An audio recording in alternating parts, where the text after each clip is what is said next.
It is a beautiful Tuesday afternoon. Welcome to the Jaybefaunt channel. I am your host, James Fauntleroy. So good to see all of you here on this beautiful day. The Jaybefaunt channel is available on all major podcast platforms, so go ahead and subscribe there.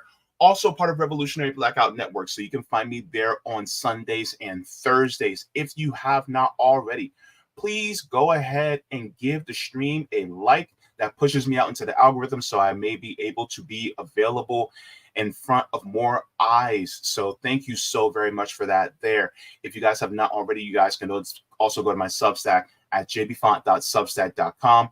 That gives you email notifications whenever I go live, upload clips, or write any articles. So you have that there. Also, just want to say a hello to everybody that's watching on YouTube, Twitch, Facebook, Twitter, Rockfin, and Rumble. Is good to see all of you here with me today. I will say hello to you guys a little bit later. As always, when I have a guest, I'm going to be respectful of their time.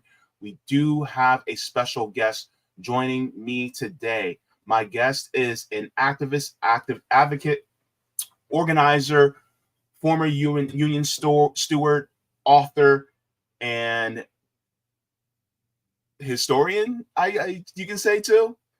We have Mr. Jonathan Melrod joining me this day. Good to meet you and have you on the channel, Mr. Melrod. Very good to meet you, James, and I really appreciate you having me on today. There's so much going on in the world and right here in the United States.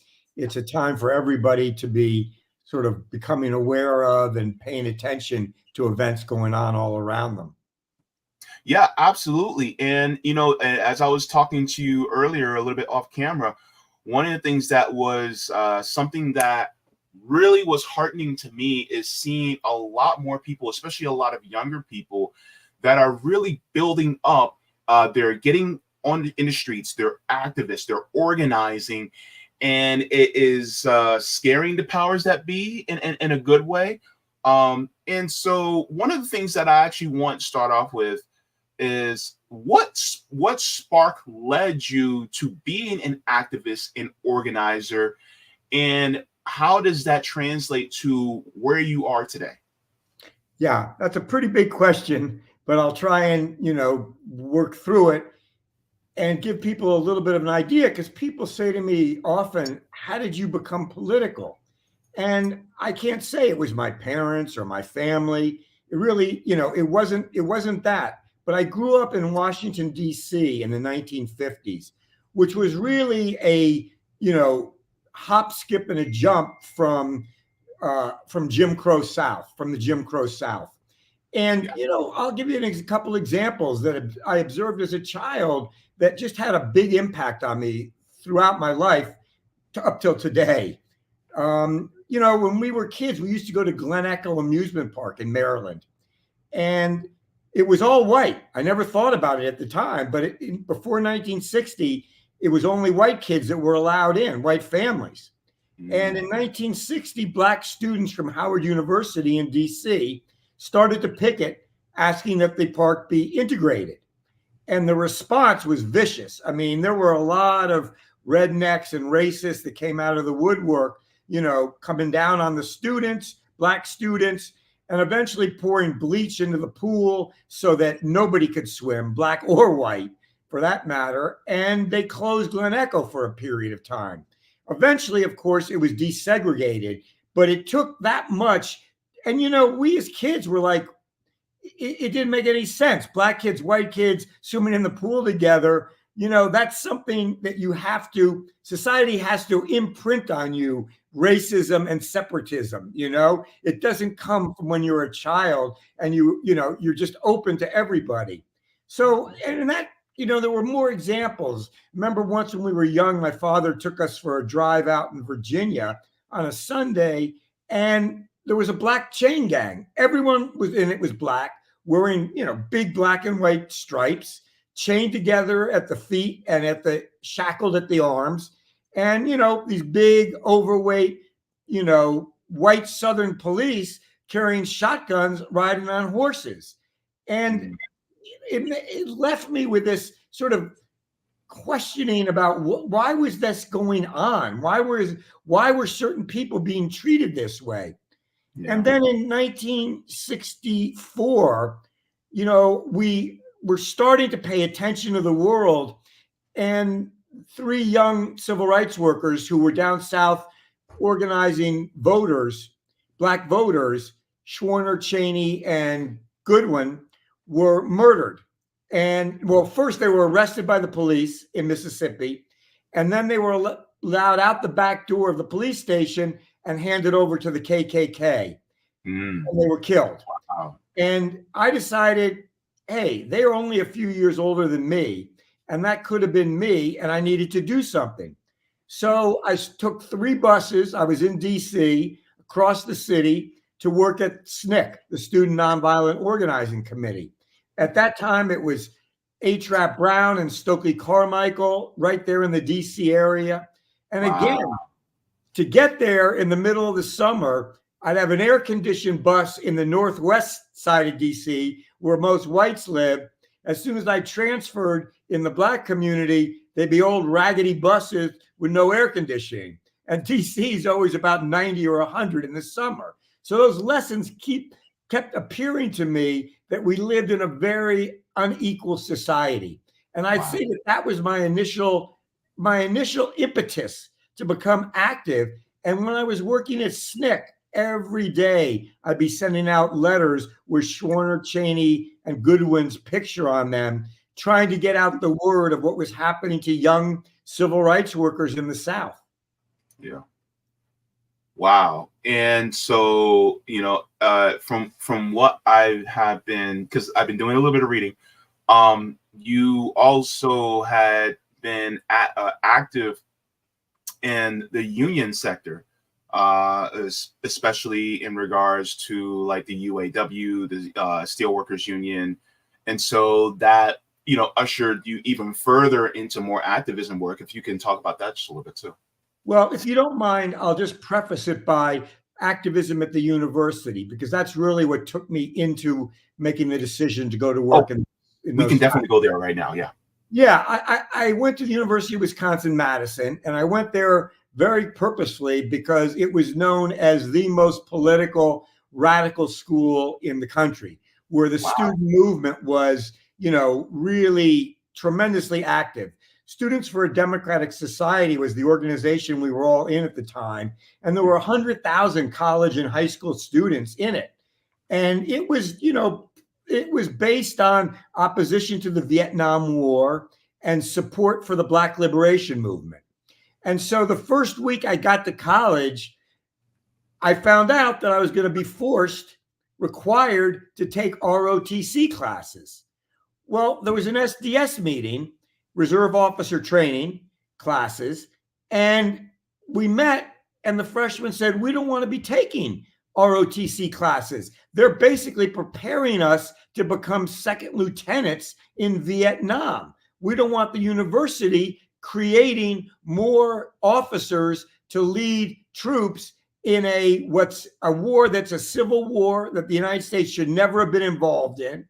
And that first week at the university, I was designated with disrupting my ROTC class.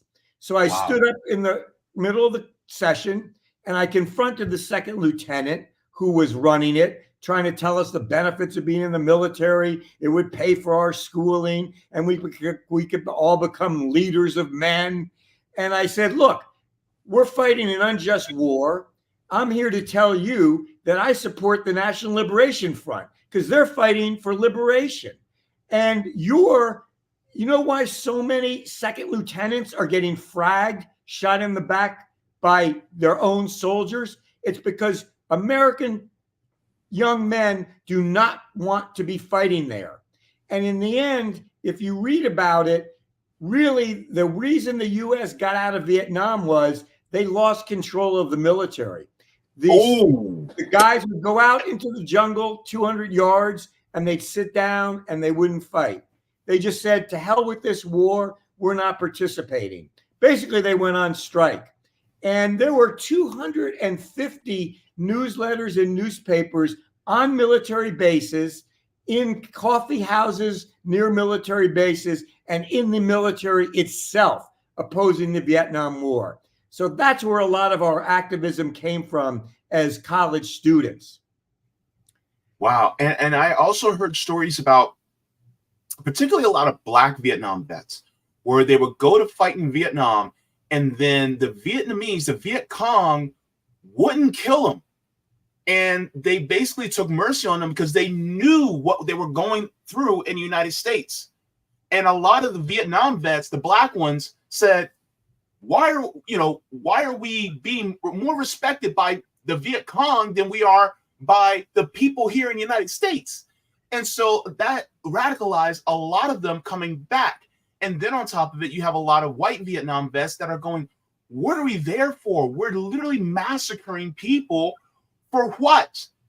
And this is something that a lot of us have weren't told, because I'll be 40 in a couple months. And one of the things, we weren't taught this when I was growing up in school. Yeah. And so a lot of us are going, well, why were we there? And then what happened when my senior year, 9/11 happened? And so there was this whole fanfare about why we got to fight for our freedom. But then come to find out, it was all for what you and I both know is imperialism. That's really ultimately what it's about. And so that's got to be, that during that time had to be such a big thing because, that was the draft too, right? Like if you got drafted, you either had to be a conscientious objector and go to jail, or you had to go fight. Well, I think what you're saying is 100% true. There was a graphic we always used in the flyers against the Vietnam War, and it showed some Black soldiers marching through the jungle, and there was a sign carved into a stone pillar that said Black GIs, the same KKK forces in the United States who mistreat you and oppress you are the ones that are sending you to Vietnam. Basically, we got no beef with you, and that's why a lot of Black soldiers just didn't refuse to fight. In fact, when I went into the factory, when we started organizing, and I'm jumping ahead, but it speaks to what you're saying. When we first formed a militant caucus in the factory to organize against speed up of the assembly line, against discrimination, the first members of that caucus were soldiers back from Vietnam, soldiers of color, Puerto Rican brother who was in the Young Lords organization, Black brother who invited me over to his house. And I look up on his bookshelf and he's got Das Kapital by Karl Marx. And I was like, whoa, dude, how'd you start reading Das Kapital? He said, well, when I got back from Nam, there were brothers on the base and we had a study group. And we'd study some Marxism and some Leninism and some Mao Zedong thought. And we were teaching ourselves why the system oppresses us here and when we're sent overseas to Vietnam. So that had a tremendous impact. And two of my best friends who were activists with us in the factory, one was Black and one was Puerto Rican. Their jobs were to go into villages way deep into the jungle and burn them down. And both of them could not live with themselves. They used to tell me stories of taking torches, flamethrowers, and just burning huts with grandmothers, with children in them. And both of these brothers, it had affected them so deeply psychologically that both killed themselves. They were active, and that while that took their attention, they stayed focused. But after the movement sort of fell apart, they ended up killing themselves because they couldn't live with themselves.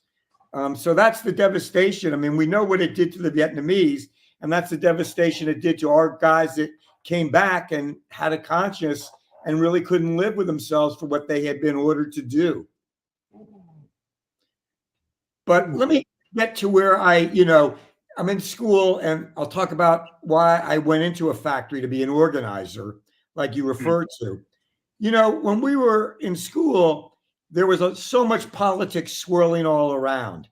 And Chairman Fred Hampton of the Black Panther Party in Chicago, who there's been a movie about, who was murdered by the police, set up by the FBI, he used to come speak to us. And he'd say, and he'd look us like you felt like he was looking at you right in the eye. And he said, if you're a student radical and you want to change this society, then you need to be a revolutionary, because only revolution will bring about the kind of transformative change and an end to exploitation that we all want. And that really turned a lot of us into revolutionaries. And we joined an organization at the time, Revolutionary Youth Movement 2, and it stood on two principles. The first principle was support for the Black Panther Party. The second was a pledge to either go into the military to organize against the Vietnam War, or to go into the factory to organize working class people to oppose the system once we left college. So I chose, along with 20 or 30 other of my student comrades, to move to Milwaukee, Wisconsin, and go to work in an auto factory, organizing in the union. But we organized within the union, but sometimes we had to organize to fight the union as well as the company, because you didn't walk in and automatically find a union that was willing to back up rank and file activists and rank and file struggle. So the first thing that we did was started talking amongst ourselves and getting to know people who really wanted to stand up to the company and wanted to fight back. And like I said, there were a number of Vietnam vets. There were also a number of Black women who had been church women, who had a real feeling for organization and solidarity. And then there were just a lot of white kids who were like part of the Woodstock generation. You know, they had expressed their rebellion through music and culture, and didn't want to put up with the boss standing over their shoulder telling them what to do every minute. So we pulled together this group of young people, and the company came around on a Thursday and they told us we had to work on a Saturday. And, you know, I went home that night and I started reading the contract. They don't even give you a copy of the contract, but I had managed to secure one. And it said all overtime is voluntary and up to the individual. So I went to the copy store and made copies of that page. And when I get into work, we all passed them around. And there was a lot of buzz like, hey, we're not going to go to work. You know, Saturday's our day, you know. So when they came around on Friday and said, you report to work on tomorrow on Saturday, you could hear it all through the floor. We ain't working. Saturday's our day, you know. And there were so many people that refused, the company couldn't get a workforce. Now, that was good for two reasons. One, we got a right to enjoy life. Our life isn't about 6 or 7 days a week on the assembly line. You know, our life is about, you know, outside of the job and our families, whatever it be. Yeah. And secondly, there were a lot of people who were unemployed, and not working overtime meant that the company had to hire more people. And that's a basic union principle that used to exist. You don't work overtime while there's unemployed people on the street. You think about them as well. So yes. Oh my God. Thank you for saying that. Yeah. So it happened again. You know, we beat them on that one. Yeah. And then they came around and they announced that we'd have to build 3 more cars per hour with no change in how much work we had to do. That's what we call speed up. And I went to the contract again and found the provision in the contract that said you only have to work at a normal pace. So together we met. You're a pain in the butt for them. Yeah, for sure. So we got together and we decided, let's write a leaflet and hand it out at the gates of the factory the next day. And in the old days, you used to have to turn an old mimeograph machine by hand to run off a leaflet. But the leaflet said, "Are you dead yet?" and said, we're not racehorses. We only have to work at a normal pace. Nice. Don't work harder than that. They should hire people if they want to add work to our jobs. Yeah. So the next day we came in, and all of a sudden the older workers came alive, the seniority workers, and they showed us how they had historically fought speed up, which was you work at your normal pace, no matter how long it takes you to do your job, which means you end up 10 or 20 feet out of your workstation, and you're pushing that next person further down the line and the person after them further down. So what's happening is people are throwing their taillights they're supposed to put into the trunk rubber into the trunk because they don't got time to do it. So you could see repairs that needed to be performed on all the cars. They were stacking them on the roof. They were stacking them in the aisles, but they kept trying to run the line. So that night we got together and we said, let's print up our own t-shirts that say, big red stop sign, fight speed up. So we did that. We took them in. 25 of them sold right away. So we went home and we printed more. That day, 150 of them sold. The company came around and said, anybody who wears that t-shirt to work tomorrow is going to be fired, like we did some black workers a couple of years back who wore in Black Power t-shirts. So I got a little nervous, because I was young and I didn't want to risk the jobs of some of the older workers. And as I was pondering what to do, my steward came up, union steward, and he bought a t-shirt and said, I'm going to wear mine in tomorrow. Then the chief steward, who's over an entire department, some 500 people, he came up and he bought one and said, I'm wearing it in. And then the vice president of the union came up and said he's wearing it in. So when people heard that, the next day, virtually hundreds of people wore in the t-shirts, and the company finally caved in, took work off of every one of our jobs, and hired a new person for every section. That meant hundreds of new jobs. Wow. And that principle, A, that you could stand up collectively and defend your work pace, but B, that you could force the company to hire unemployed and put them to work. Well, needless to say, after that, the word came out that Bernie LaPinka, the president of the union, in collaboration with the international union, says Melrod's got to go. He's a troublemaker. And the word started passing, hey, Melrod's been active with the Black Panther Party, which was true, and everybody knew it. I had been in charge of selling the Black Panther Party paper in Madison, and I had a team of people. Every week in Madison on the campus, we sold 350 Black Panther Party newspapers to mostly white students who were willing to have open minds. So when I hear these white racists talk about critical race theory, and you don't want to upset white students because they might feel bad about that their great-great-grandparents owned slaves, that's bullshit to me. Those white students, if educated and if taught what the true history of this country are willing to stand with our Black brothers and sisters.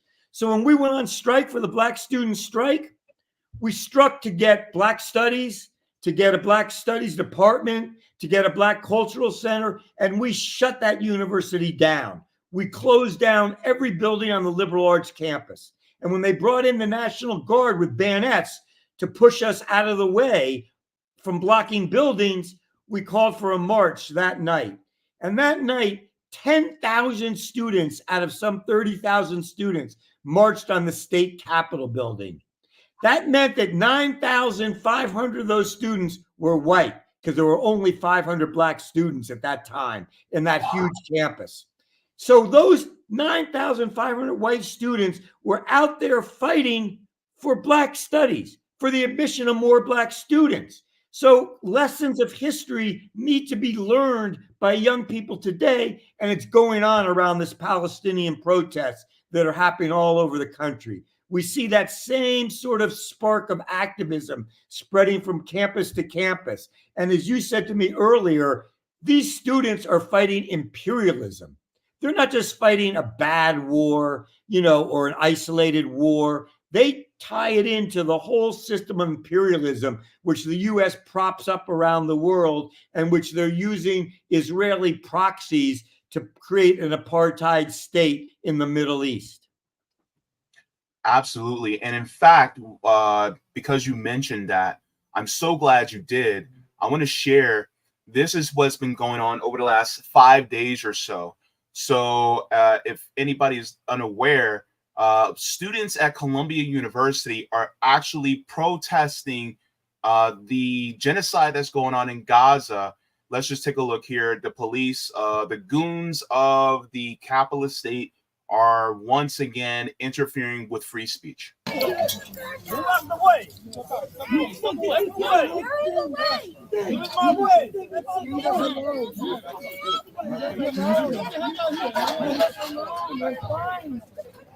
We're fine. We're fine. Just let us go. We're fine. Then let us move.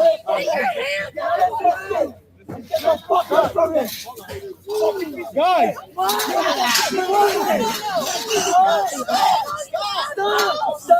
stop. Stay here.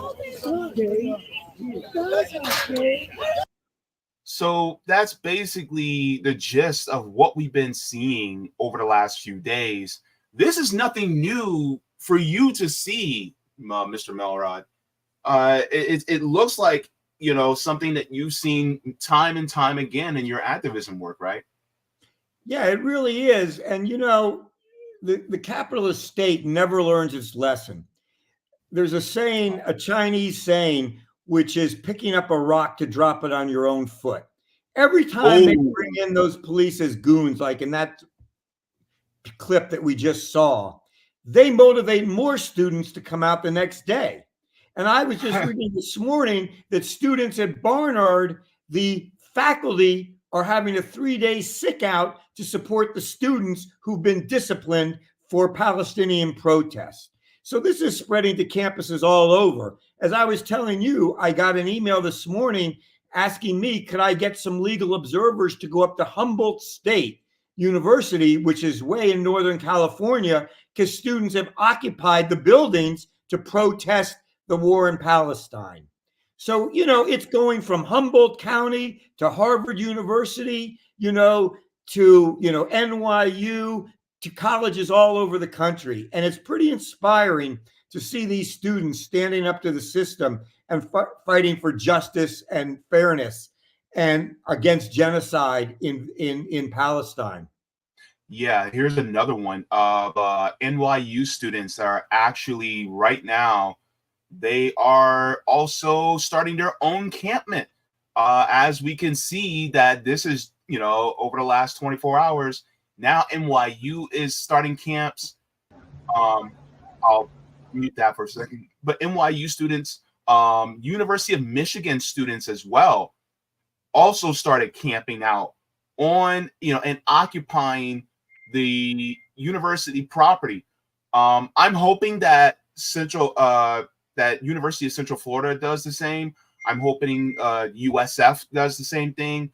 I would love to see HBCUs also get into this, because the thing is that ultimately, you know, one thing that my colleague from RBN, Savvy Stabs, always says, that college is really just a business. And if you really want to affect things, you have to shut it down. And so, you know, for all the HBC, including HBCUs, shut it down, right? Nobody goes to class until we actually take these endowments and this investments that are to the apartheid state, and we shut it down until they divest. And so this is something that I'm seeing, and it warms my heart to see so many people stand in solidarity with people who are oppressed. Yeah, I really couldn't agree with you more. And, you know, it's very heartening. There was a long period in the country where not much was happening. And for those of us who had been activists all our life, it was pretty tough. But to see the growth of young people right now and their willingness to put themselves at risk to make a strong statement is really encouraging. But I'm going to return back to the factory where we had just beaten the speed up, and the word came out that the company was going to fire me. And sure enough, 3 days later, after we had beaten the speed up and they had added more people to working on the assembly line, 3 or 4 guards came up and literally picked me up off my feet because I dug in and refused to leave, and dragged me down the aisleways as other workers were yelling to sit down to protest what they were doing to me. And they carried me down the 5 flights of stairs and threw me out on the sidewalk. And I looked back and I looked up at those 5 floors and I said, motherfucker, you mark my words, I'll be back here someday. And I continued to fight for my job for the next 2.5 years. And it took 2.5 years before the National Labor Relations Board and then the federal judiciary ordered me reinstated, saying that American Motors, that's the company I worked at, which was an automaker in those days, had brought back the McCarthy era, the period in which McCarthyism tagged everybody as a red or a communist and used it to persecute the political movement, to persecute students, to persecute professors and filmmakers. And the judge came down hard on American Motors. So eventually they had to put me back to work. And I was proud to walk back in with a big sign over my head, like a boxer who just won a title belt. And it said, showed the check of back pay that they had to pay me for being out of the shop for 2.5 years. And people were cheering and clapping. And it was a great victory and a great moment. I later got my FBI file, which was about 1,000 pages. It took me 4 Freedom of Information Act requests to the government to get that file. And if people are interested, it's up on my website. A lot of it, it's just jonathanmelrod.com. And the FBI had been the ones who had told American Motors, the company, to fire me. And they said, fire him because there's people at 7 other factories doing just what he's doing, putting out the same kind of flyers, and we've got to root them out and don't ever rehire him. So that's what I was up against. The power of one of the then top 500 Fortune companies in this country. Nevertheless, with the support of the workers from that plant, over all those years, we beat them, and I went back to work at American Motors. Yeah, that's crazy how even the FBI got involved in getting you fired. That just goes to show where the alphabet bureaucracies are also in line to serve the corporations. They're not in line to actually help you, the citizen. And so, because if they were actually there to help you as a citizen, there would have been no reason at all to try to help get you fired from the Federal Bureau of Investigation. That's wild. When I got the whole file, I don't know if I was shocked, but I mean, they were doing the kind of surveillance on us where if there was a meeting at my house, they'd go up and down the block and write down every single license plate of people who are on the street, casting a wide net as they could to try and tag people as radicals. When I was fired at American Motors, like I just explained, I finally got a job at a foundry, one of the toughest jobs in industrial Milwaukee, where we were making axles for Mack trucks.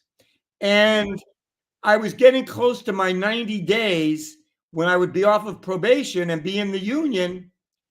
And on about the 85th day, I walk into work and the night superintendent calls me in and he says to me, John, you're not a bad worker, but I just got visited by people from the federals, the feds. He didn't know who they were.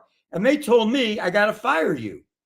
I don't really want to, but I got to do what they say. So I got fired from that job, So I had to get smart and start using payphones to try and apply for jobs and, going in circles trying to see if anybody was following me. And I got back into a steelworkers plant. And that was another really important lesson for me in organizing working people. Because when I got to that plant, I was on the second shift.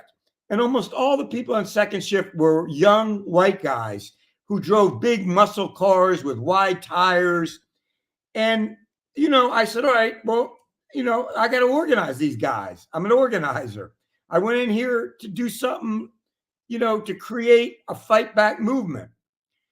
So I started hanging out in the tavern after second shift every night.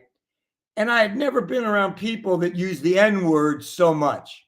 And at first I try and just argue and I say, why do y'all got to keep saying that shit? We're all the same and it just divides us. Well, they didn't, talking to them, they didn't want to hear from it. And I said, well, where did you get this level of distrust and dislike for people of color? And here's a really important lesson. They said, look, we spent our young lives in juvenile detention. And in juvenile detention, you split up into a white group, into a black group, into a Latino group, and you got to fight each other. If you want the changer for the television and you want to watch your shows, then you got to fight for that. So the system created these divisions. They put each other, they created a material condition. If you wanted an extra dessert, you had to grab it from the Latino guy. If you were a white guy, you had to grab it from the black guy. So this becomes like institutional racism that gets beaten into their minds. So I said, I got to work at this. It's not going to come overnight, changing people's minds. So our contract was ready to expire. And these guys had never been in the union, never been organized. And I said, hey guys, let's get together after work and figure out how to fight for a good contract. First night, nobody showed up. Just wasn't in their thought process that you could organize and fight the union and the company for better conditions, better wages, etc. So the second time I said, all right, we're going to meet at Eyebolt's house after work, and I'm going to buy pizza and beer. So we went over there, and this time we had about 10 guys, and we printed a leaflet that said on this such and such date, our contract's expired. If we don't have a good contract, we walk out at midnight, and we listed what the main contract demands were. And the only way I could get these guys to hand out the flyer was to organize them the next night. I'd buy the beer. We'd all go to Eyebolt's house. We'd play cards for an hour or two. We'd catch some sleep. We'd go out and hand out the flyer to the first shift workers. Well, I woke up at 5 o'clock. None of them had gone to sleep. They've been playing cards all night. And I said, time to go to the plant and flyer. And there was a lot of grumbling. They had never done it, but they all came. And workers were coming in. And one of the first workers was a very conservative white guy. And he said to one of our guys, whose name was Wildman, he was a big guy, and he was Wildman because he was known for fighting. And the guy says to him, I don't want your commie leaflet. Wildman takes it and stuffs it down his shirt all the way in, says, you read this leaflet. And that was his first experience with, getting out there and trying to organize. So we met afterwards and we said, look, people aren't going to accept this right away, and we got to keep at it. So we made up buttons that said no contract, no work. Contract came ready to expire, and the union was gone. They're what we call a business union. They didn't want to have nothing to do with this rebellion. So we walked out at midnight and we held a rally. So as I said, the leadership of the union disappeared, and it was up to us to organize the people. So if people were threatened with being evicted or being late on their mortgage payments, we put out our phone numbers and said, you call us, we'll be there to move your furniture back into the house. Nobody's going to get evicted during this strike. When the Steelworkers International Union refused to pay the young guys strike benefits, we decided we'd go picket the International Union downtown. Well, when they heard about that, they started paying strike benefits to everybody. Oh, People started not having enough food. Back in those days, you could go get surplus government cheese and peanut butter and butter. And we went and got that out and handed it out to the people. So the people began to see us as leading the strike. When they brought in trucks with scab drivers, non-union drivers to cross the picket line, we started making up these jacks that had a sharp point on every part of the jack, like those kids' jacks when you play jacks. And we'd walk by and we'd put them all under the truck. So by the time the truck was ready to go back out, every tire would be flat on the truck and they couldn't move out the scab-made tanks. So we were getting pretty militant by then. And the word came out that the judge had ordered that Eyebolt, the young guy whose house we used to have our meetings at, that they had repossessed his cherry red Trans Am. And now everybody got upset. And they said, Melrod, you got us out here. You convinced us that we could win this strike. But now look, Eyebolt done lost his car. What are you going to do about it? So I thought about it in a while and I said, all right, look, we're going to go back and we're going to get his car back. We're going to go to GMAC, that's GM's financing company, and we're going to throw up a picket line and we're going to go inside and we're going to get the keys. And they said to me, come on, Melrod, you can't challenge the judge and the system like that. You know, we've been put away for stealing cars all our lives as young people. I said, we can beat the system. And the judge is doing the work, like you said, James, of the capitalist system to break the strike by repossessing Eyebold's car. So we went out there and we had 70 pickets or so. All of a sudden, 2 carloads of black meat cutters who were on strike show up to join the picket line. And all these white guys that were kind of, racist, they're all looking around and you can see they're not quite sure what's going on. But the brothers who were the meat cutters all join in with us and they're picketing and demanding get Eyebolt's car back. So 3 of us walked in and sat in the manager's office. We said, we want Eyebolt's car back. He said, no, the judge said that we could repossess it. We said, we don't really care what the judge said. And if in 5 minutes, we looked at my watch, I said, all those people out there are going to be in here, in your office, and they're not going to leave until we get the keys. He got nervous. He gave us the keys. We walked out dangling this set of keys, and people were chanting and cheering, and people were ready then to go back and fight on that strike line. But here's the main part of the story. The next week, I said, we got to go down to the black meat cutters picket line and stand with them. Ooh. And all these same white guys that have been using the N-word and talking the shit before, all of them went down there and we locked arms with the black meat cutters to stop the scabs, the strike breakers. And that's how the lesson got learned about overcoming racial differences. When they could see in day-to-day life that our strength grew because of our unity. And those same white guys, years later, were still going to our May Day marches because those lessons stuck with them. They realized that they could march on May Day with other workers from other factories and other nationalities to fight the system. And I always want to tell that story because, a lot of people talk about, we got to stand up to racism, but they don't go out and do the hard work of organizing to show why together we have more strength and we build more unity. Yeah.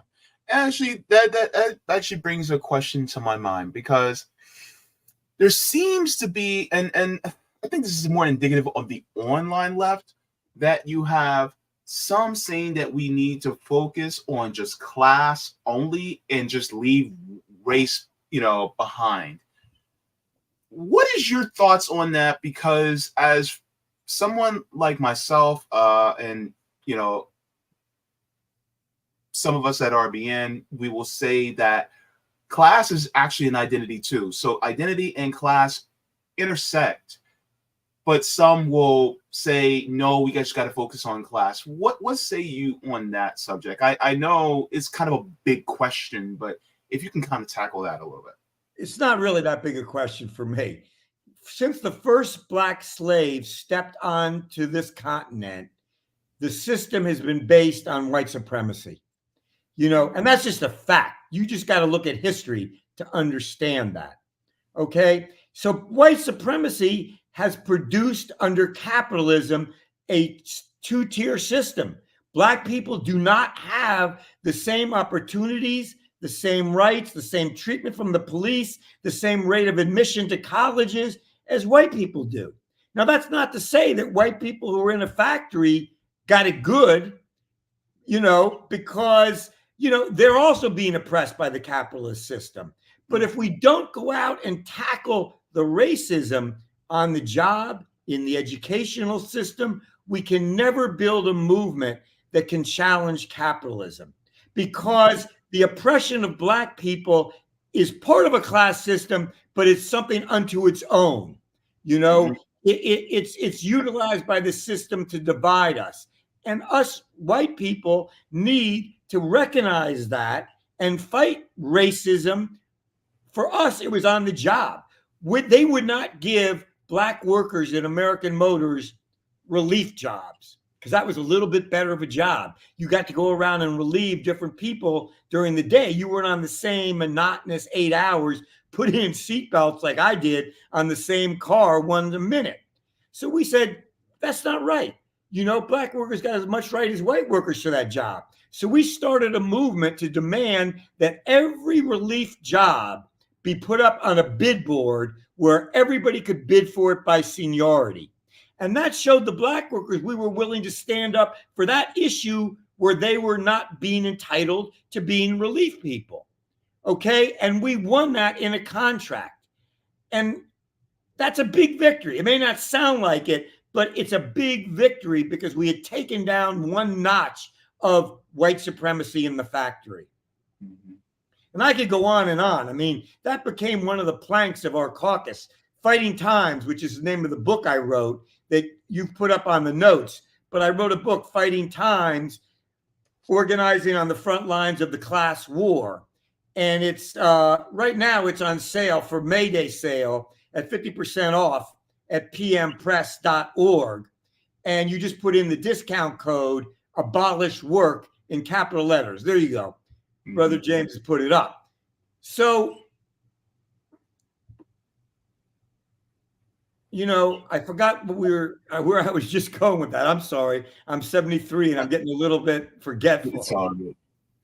No, I mean, the thing is that, we were talking about, the some people who say that we only need to focus on class. Oh, exactly. I'm sorry. Right. Not on race. Well, let me give you one more example. Sure. There was a bad foreman. This guy, was really cut from, old school, management is always right. I don't got to listen to the workers on the line. His name was Steve Freeman. And the first people that met Steve Freeman was these two a white guy and a white girl were in a bar. He was just new coming in. And he said to them, this foreman said, "You guys let that go on up here?" And they said, "What you talking about?" And he said, "Look over in that room. There's a black man dancing with a white woman. We don't let that go on in the South where I'm from." And from that moment on, we knew he was going to be a boss that was going to be bad for all of us. So one of the things he did was he went up to two black women and he said, "I'd like you better if you weren't so flat-chested." Okay? And we said, we can't let that go, because that's going after women, that's going after black people, and that's going after workers. And so we called him out, and we called him in our newsletter Scab of the Month, because he also would go, this white woman, she was 50, and every time she'd walk by, he'd pat her behind. And she came to me in tears, and she said, "I'm a respectable woman. I don't have to put up with that."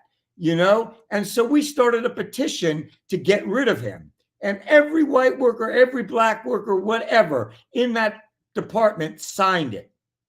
He went up to a black brother and he threw a 35-pound air gun at him. And he said, "You're nothing but a lazy MF N-word."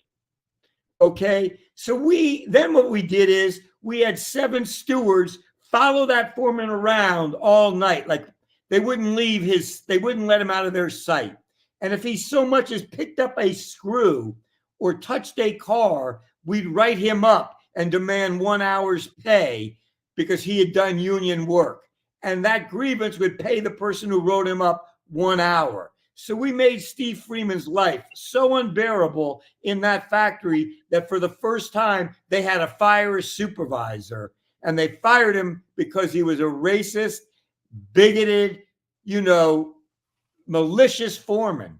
So that teaches us what the power of unity is, and teaches us also that it's not just about class.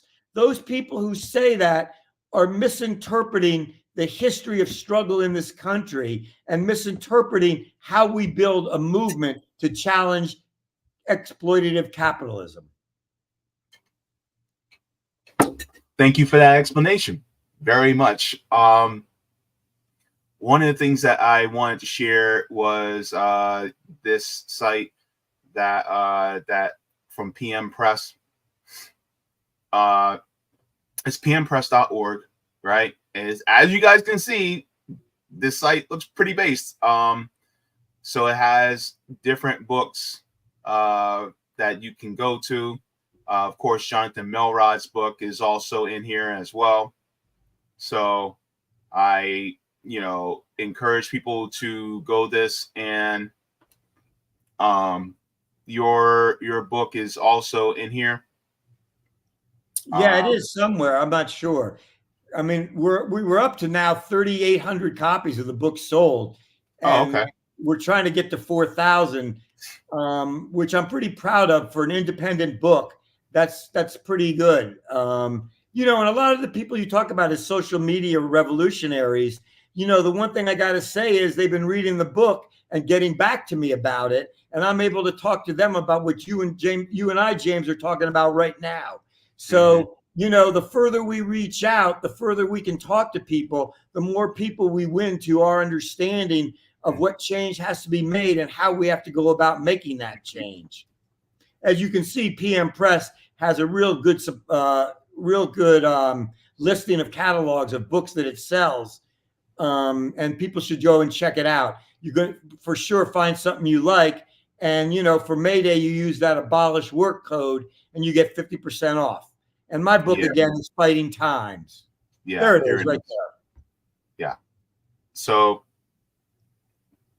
here it is, Fighting Times, organization on the front lines of the class war. In fact, so it's available in ebook, as you can see here. Is it also available in hardback or paperback? Paperback, yeah. Okay. I'm trying to see if I can see the price on that. I think it's $8.95 for the paperback at 50%. So it's affordable. I wanted to make it as affordable as I could. Mm-hmm.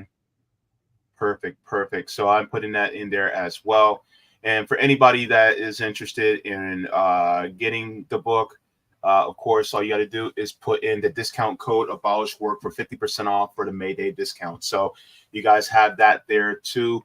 That is, it is amazing because I think that one thing that I was taught, and I have Midwestern Marks to thank about this when they were I was participating in their introduction to Marxism class, and one of the things I learned was the phrase dialectical materialism. And one of the things that I learned is that you have to know how things came about in order to know exactly, why things are the way they are now. And you giving us this historical context really pushes forward the need for us not only to study the past, but to see any of the missteps that may have made, and also study the successes, and then try to apply what was successful, and then try to avoid the mistakes. And so I think that's something that is deeply important for us, because I understand that you say you're 73, but I also look at you as a professor. There's a lot of people who are older, who are professors and as it were, within this movement, who I think that we need to glean more from, because a lot of times we as younger ones, we tend to try to think, our ego gets in the way, right? Just a question: what was one of the biggest lessons that you learned, as well as one of the biggest wins, in your opinion, in your activism work? Yeah, I actually have something that I think will stand as an example of that. In about 1973, there was a Native American reservation in Wisconsin where the Menominee tribe lived.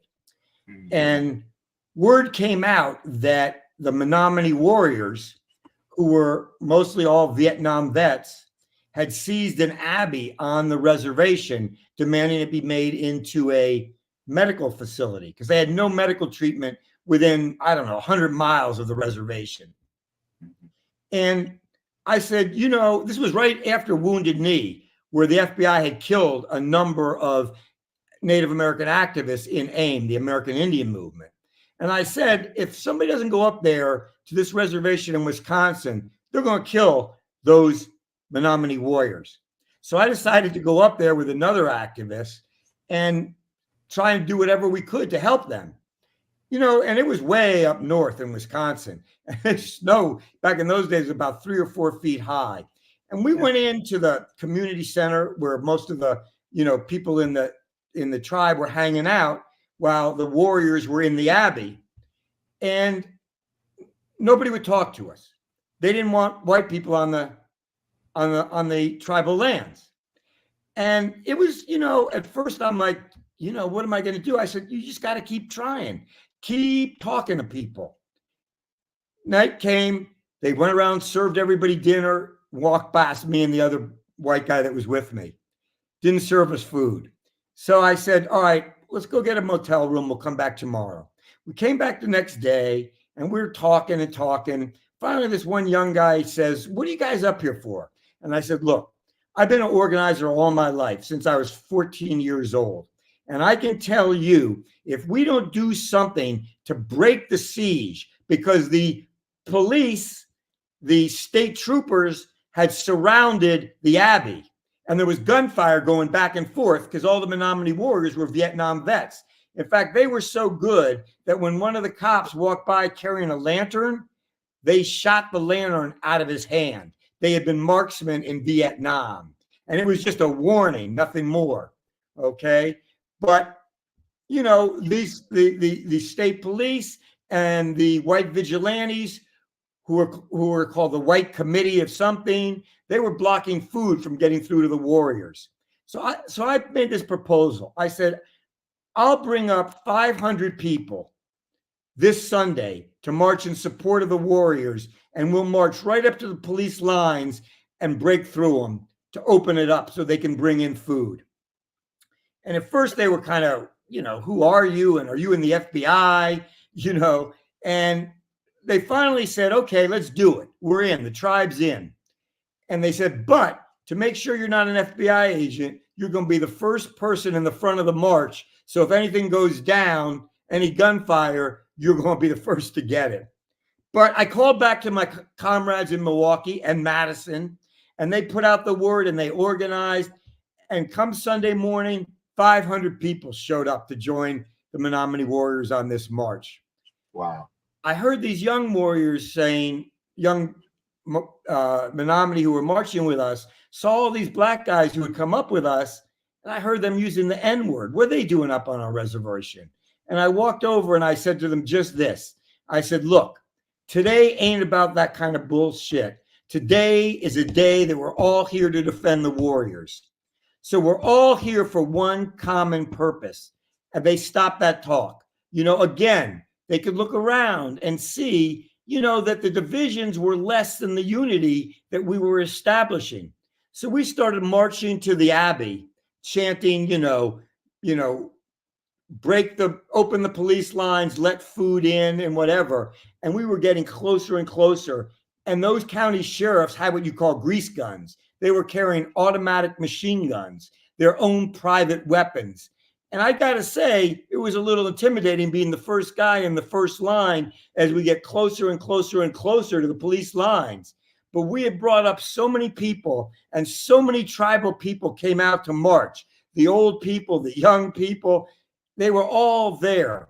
It made the governor get involved. The governor ordered the state police out of the area, brought in National Guardsmen, and allowed food convoys to get into the Abbey. And the warriors were able to negotiate. That Abbey went to the tribe for a medical facility, and they all were let out of the Abbey. So to me, that was such an inspirational example of what we can do under terrible circumstances, under very dangerous circumstances, because of the gun battles that had gone on with the American Indian movement and the FBI and the police. But we won that, and we were able to really bring people together. So that was a proud moment in my life. And there's a picture in the Milwaukee Journal, the newspaper from Milwaukee, that I have in my files, and it says, "Indians March on Abbey." And it shows mostly Native Americans, and then me in the front with the bullhorn, because they had said I had to be there to make sure I wasn't FBI. So, I felt that I had been able to accomplish what I set out to. And then I went back to work in the steel plant, and we organized there again. Wow. Man, that is amazing. So it just as another question, if I may, Sure. I know we're an hour in, but one of the questions that I also had is, there are so many of us that are trying to organize now. And what is some advice you can offer to those of us that are really just trying to get our feet wet within the organizing spaces? What is some of the best tips that you can give us in order to dive in, just from just a layperson that is just now watching this? Yeah. Who wants to get involved? Right. Well, one thing, I don't want to sound like a salesman, but people who ask that question have read my book and have emailed me. I was so inspired. I just took a job at Amazon where I want to be an organizer. So the first thing I say to people is, you got to get out among the people and organize. That could be housing. That could be the people who don't have homes. That could be at Amazon. That could be down south in these new EV car plants. I'm working with some union people who are in the Daimler truck plants in North Carolina and at the Thomasville bus plant. And we're organizing there together, and they're getting people together to fight for a good contract. And they're uniting people, overcoming the South black and white divide, which is the great thing, is to see that divide diminish as people begin to organize together. So people got to go out and organize, and then listen to what people are saying. There's an expression from Mao Zedong, who, when I was a young kid at 15, I wrote a letter to China asking if they could send me some materials on socialism, because I didn't think capitalism was really working very well. And 3 months later, they sent me the selected works of Mao Zedong, 4 volumes. And in that, there's something that talks about the mass line. And the mass line is going out and listening to people, listening to what they want to change. If it's a grease spill on the factory floor, if it's the fact that they got rats and rodents, if it's the fact that they don't have a roof over their head and they don't have food, get out there and begin to organize those people. And then as you're organizing them, do exactly what James said. You begin to read Marx, and you begin to understand what dialectical and historical materialism is, which teaches you a systematic way to look at the world, to analyze why we're in the situation that we are, and give you a path forward. So, reading, studying, and then putting it all into practice, going out among the people and organizing. And there's a lot of jobs to be had. Right now, anybody can go down south, and that's a challenge, I admit, but getting a job at, any of these new plants that are being built. Volkswagen, 7,000 workers, they just voted for a union earlier this week. The union movement is spreading down south. Honda's the next plant that they're going to organize. Oh, no, excuse me. I think it's Mercedes-Benz is the next plant they're organizing. So, there's a lot of opportunities to get out and organize. And if you're on the campus, you got to be an organizer on campus, because that's where minds are changed. And that's where young people learn lessons of what we got to do together. So I got to thank you, James, so much for putting me on, and thank the people who are listening and encourage them to become active. Right now, the cause that we're fighting around is the genocide in Palestine. And that's real important. And people got to get out there in the streets and keep that movement alive. Oh man, you ended it so well. I can't even follow that, Mr. Jon. It's great. And as far as everybody's concerned, if you guys want to, I'll put the link for his book and his website back in as well, and I'll also have it in the description. But it was, I'm so glad I had you on today, because this was a conversation I think that a lot of people really needed to hear, because a lot of us get discouraged, or one of the things that a lot of people are also, I know I tend to do, is I tend to do so much to the point of burnout. Yeah. And so I want people to realize, number one, we have to do this collectively, which is important. But at the same time, is as long as you're doing something while still recognizing your limitations, I think that's also important too. Yeah, I think you're really right. I mean, burnout's a real factor, and people got to do what they can do, at the same time that they're bringing up their kids, raising a family. You got to balance it all. But, that creates a healthy movement. Some of us kind of, we devoted our lives 24/7, back in the days of the Panthers, and we were working with the Panther Party and beginning to organize in the factories.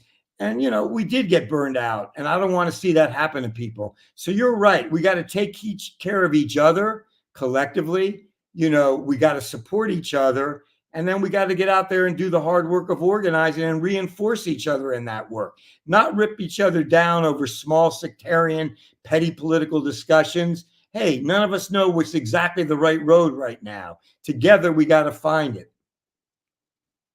Definitely. Also, just to let people know, what do you have? Do you have anything particular coming up, and where can they find you?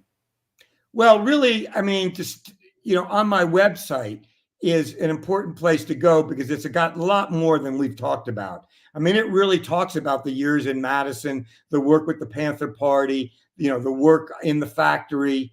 And recently, I overcame pancreatic cancer, which in 2004, they had told me I only had 6 months to a year to live, and that the chemicals from the factory the toxic chemicals had directly caused me to get the pancreatic cancer.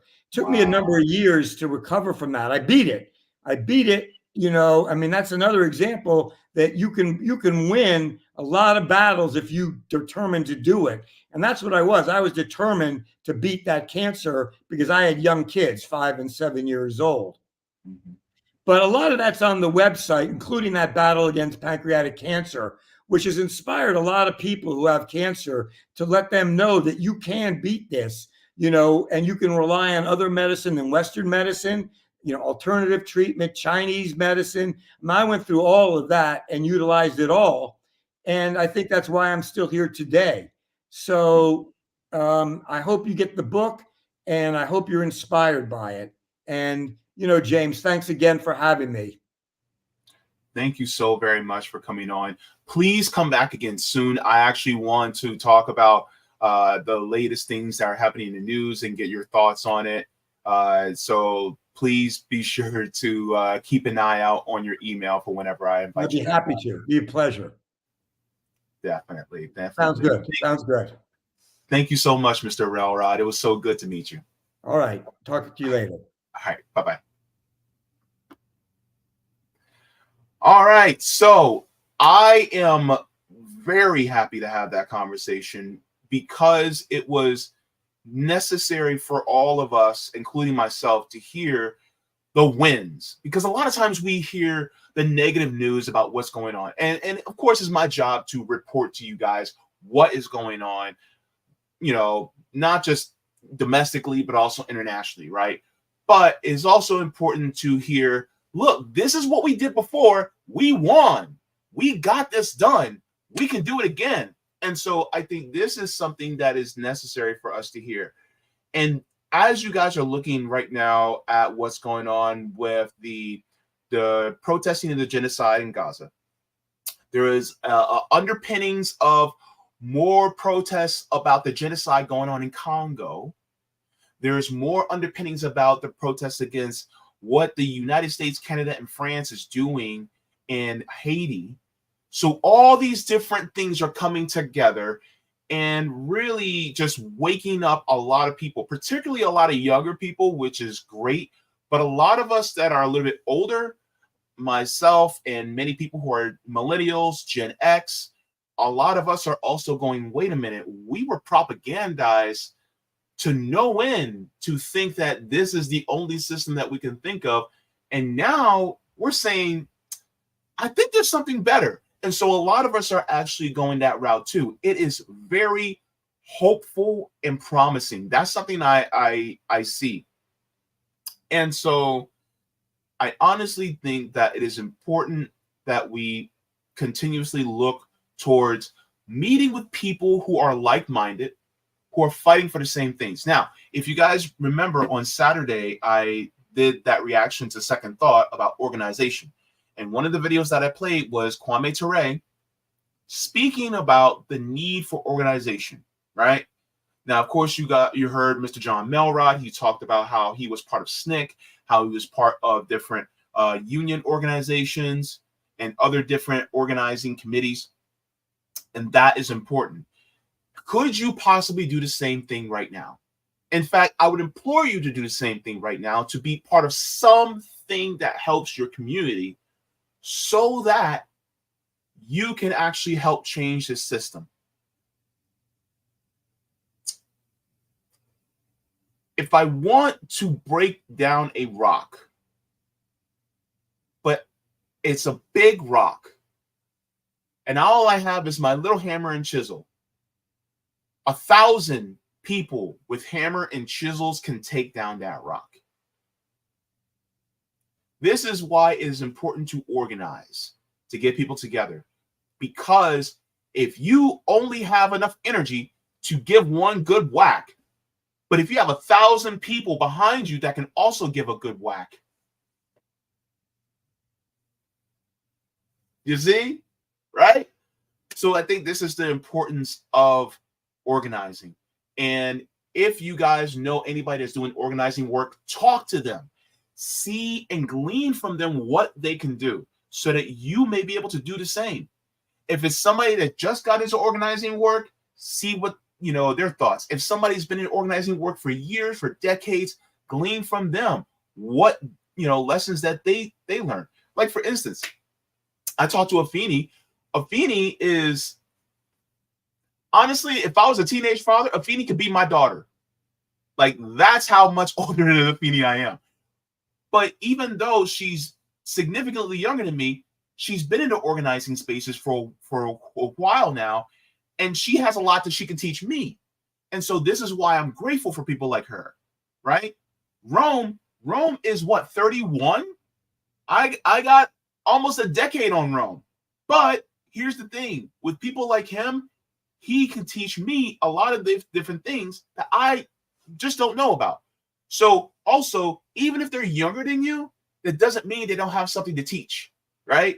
Glean from them, and also put your ego to the side when it comes to doing these things.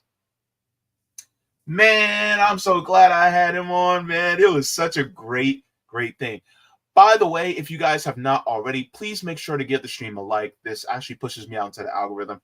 Of course, we face a lot of suppression in this system, especially those of us that try to speak truth to power while being independent, actually independent. So thank you so very much to everybody as well. And of course, just to let you guys know, Mr. Melrod, he actually has the 50% Mayday discount. If you guys go to pmpress.org, you guys put in the discount code abolish work, then you guys can get the 50% discount on his book as well. So thank you so very much once again for that. If you guys have not, then you guys can also go to my Substack at jaybefaunt.substack.com. That alerts you to email notifications as well, so that you guys know whenever I write clips, when I write articles, upload clips, or have a live stream. So you guys have that as well. So thank you so very much. Now, just a big thank you. Before I go to the next story, as well as going into, the comments in the chat, I just want to say a big thank you to all the patrons on Patreon, Coffee, as well as anybody that sends me mutual aid through PayPal. Thank you so very much for all that you do in supporting this channel. And yes, I am demonetized. So if you guys like to support the channel, you can go to support via Patreon or PayPal. So thank you so very much for that as well. And as an aside, I would just like to share with you guys the tiers that you guys can get if you decide to support me on Patreon. So let's going to go there. Let's show the tiers so that you guys know what is what. So here we go. We have JB members, Solidarity, Comrades, Jaybefaunters, Super Jaybefaunters, Super Duper Jaybefaunters, and Mega Jaybefaunters. Thank you so very much for being patrons and also, helping out on this channel. So I thank you so very much for that. And for all of the new patrons, thank you so very much for that, for being patrons, because, well, it keeps the lights on, literally. Thank you. All right, let's go to the chat. I'm going to check on the Rockfin. Okay, we're good on Rockfin. Let's go to the chat and say my hellos, as well as any thoughts that you may have. So first off, we have Miguel H coming in saying, peace. Good to see you in here, Miguel. Nice to have you in the chat. The Quantum Alchemist says, James Fauntleroy, he whom you can't daunt, my boy. Can't daunt the font. Yes, thank you so very much. Automation 111 says, yo, good to see you, Automation. All right, CBC voter coming in saying happy Tuesday at JB. Good to see you in here, CBC voter. Jacqueline coming in saying, hey, Jaybefaunt, CBC voter, and Automation 111. Good to see you. Sakudo coming in saying, what's good, y'all? Good to see you also in here. Eric Gray coming in saying, hey, everyone. Good to see you in here, Eric Gray. Zoe says, hi, everyone. All right, we have Wesley O'Neill says, good afternoon from Atlanta, Georgia. Wesley, are you Irish? Because that name, I think, last name O'Neill, are you Irish? Because I'm telling you right now, them Irish people, especially the ones that are in solidarity with the Palestinians, man, if you're Irish, I'd be proud if I were you right now. Because they're like fighting against the system, especially that Claire Daly. I would love to talk to her. Oh my gosh, she's a brilliant woman. I want to talk to her. I'm gonna see if I can get her. I'm gonna try. We'll see. Teresa coming in saying, this brings back memories. He's probably the same age as me. It's good to know some of us are still revolutionaries. Yes. Because one of the things I was looking at the research about SNCC. And one of the things that I saw was that John Lewis was also part of SNCC. But for all intents and purposes, that revolutionary spirit, John Lewis kind of let it fall by the wayside before he died. And it's kind of disappointing. It's like he just decided to align himself with the Democratic Party and left this revolutionary roots. And everybody knows John Lewis actually marched with Dr. King. And it's like, dude, what happened to you? So it's just, yeah. So, you know, I'm glad that there's some have stayed and kept their revolutionary roots, like Mr. Melrod. So great. Thank you so very much, Teresa, for that. Jacqueline says, weren't young people going to Ivy League universities during Vietnam exempt from the draft? I don't know that for sure. I would need to do some research on that, but that sounds like something I can see happening. Like if you can make enough money to go to Ivy League, or if you get a scholarship to go to Ivy League, you get exempt. Sounds like really more of a class thing, because the people who are going to Ivy League, typically they're the legacy students, which means, you know, 9 times out of 10, or really 9.9 times out of 10, they're white and they're affluent. So therefore they don't want to go to fight in Vietnam, so they can be exempt from the draft. I know though that I think Trump went to a Ivy League school, but they still wanted to draft him, but he used the excuse of bone spurs. You know, you guys heard that. So is it completely true? I'm not exactly sure, but it would sound like it is, but you never know. Let me see. Jacqueline says, I read in David Graeber's BS Jobs that a woman journalist in the 19th century reported that the majority of ranch hands, I won't use the usual name, had a copy of Das Kapital. Interesting. Okay. Wow. Retro Gamer says, my older sister's B-Day is today, but she's at work. Happy birthday to your sister. All right. Happy birthday to ya. All right. Game.film, who's a friend of the channel, says, what a great guest. Hi, JB and fam. Hello, Game. Good to see you. Nice to have you in here. Roger Meadow says, Retro Gamer, we are on a different time zone in the East Coast. You got to follow that up with 4 p.m. Good to see you. Notori coming in with love. Good to see you, Notori. Oh, my homie, my sister, my pal. Rondo says, I mean, the CIA is capitalism, invisible army. The FBI is the same for domestic concerns. Agreed. Yes. Teresa says, if there was no racism, just class might work, but that's not the case. Thank you very much. Appreciate it, because it's a whole also separate animal that also needs to be tackled too. Crazy Flower Eater says, you can't get rid of capitalism if you don't rid people of its wrongful education. The education system lies to us about the horrors of the USA and tells us to laud our history. This is why we also need to study history, because those who do not study history are doomed to repeat it. Crazy Flower Eater, you are absolutely correct. We also have to weed through the propaganda that has been told to us throughout the years. As the old saying goes, history is written by the victor. But is it the completely honest history? I think we need to come to terms with that. The history of this country is deeply messy and full of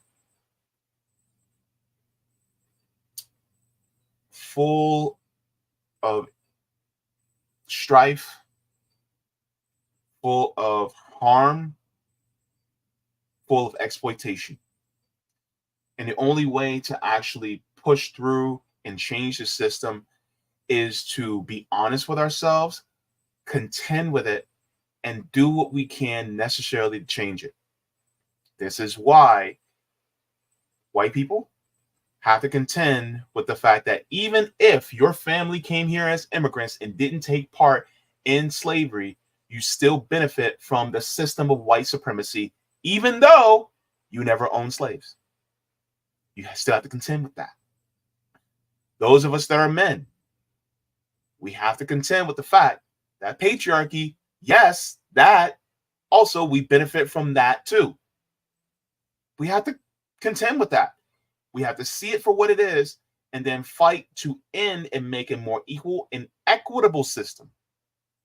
Those of us that are cisgender, we have to realize that we have a privilege there too. A lot of people don't want to hear that. Some people may even leave this stream and go, oh my God, he's talking about cisgender. Yeah, because guess what? We got to talk about that too. But the thing is that ultimately we have to realize that more connects us than what divides us. I think that's the point, right? Because we're all human beings. We got to see the humanity within one another. So thank you so very much for that, crazy flower eater. Ed Roy says, JB, this interview is a smash. Thank you. I definitely agree. And Ed also continues, says, Jon based hard to keep your head up out there. He was uplifting. We rarely hear about the wins for workers, free Palestine. Yes, thank you so very much for that, Ed. I definitely agree. It was such a great guest to have on here.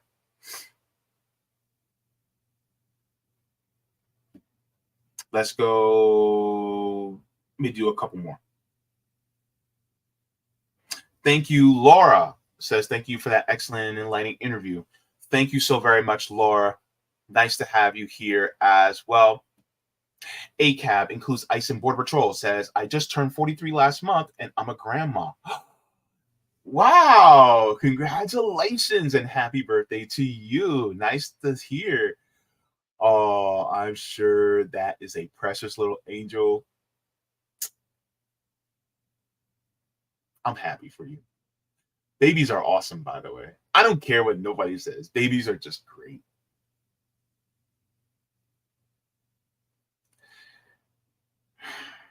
Wish I had kids sometimes, but I got nieces and nephews that I raised like my own. So in a way, the universe already blessed me with children. So it's awesome. All right.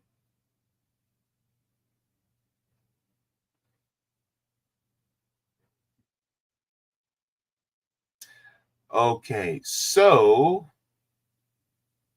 Mr. Meepsor says, interesting, the FTC just banned non-compete agreements. Interesting.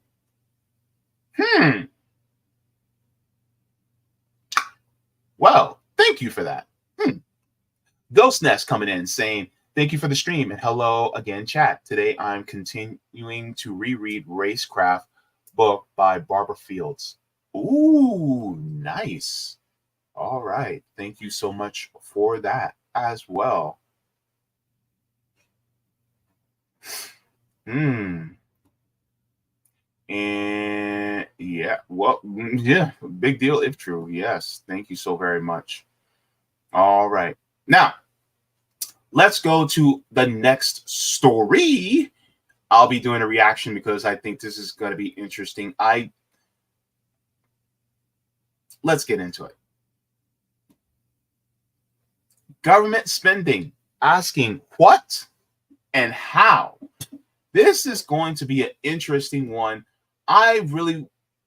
This commentary by Dr. Richard Wolff really put a new perspective in my mind. Like, it's kind of, you ever have those moments where you kind of know this, but when somebody explains it in a different way, it kind of clicks, right? And a lot of times people talk about government spending. A lot of people on the right will talk about, oh my God, we're spending so much in the government and it's going to bankrupt us somehow, when the federal dollars that we actually use in the government aren't used from taxation. Because if that was the case, then we should have been bankrupt when the government decided to dump $4 trillion into the stock market during the beginning of the pandemic back in March of that year of 2021, right? But we haven't. with that being said, then when we talk about spending, a lot of times we talk about spending in the military industrial complex. We talk about spending by giving subsidies to a lot of these corporations, whether it's big pharma, subsidies to the fossil fuel companies, things like that. But there's a question that Professor Richard Wolff actually asks that some people just don't really ask. So we're going to go into that because I think that's also deeply important. If you guys have not already, I think you guys should subscribe to Economic Update with Professor Richard Wolff because I think it's deeply important as well. And so let's go in here because I have a few things that I wanted to bring out as well. All right, let's go.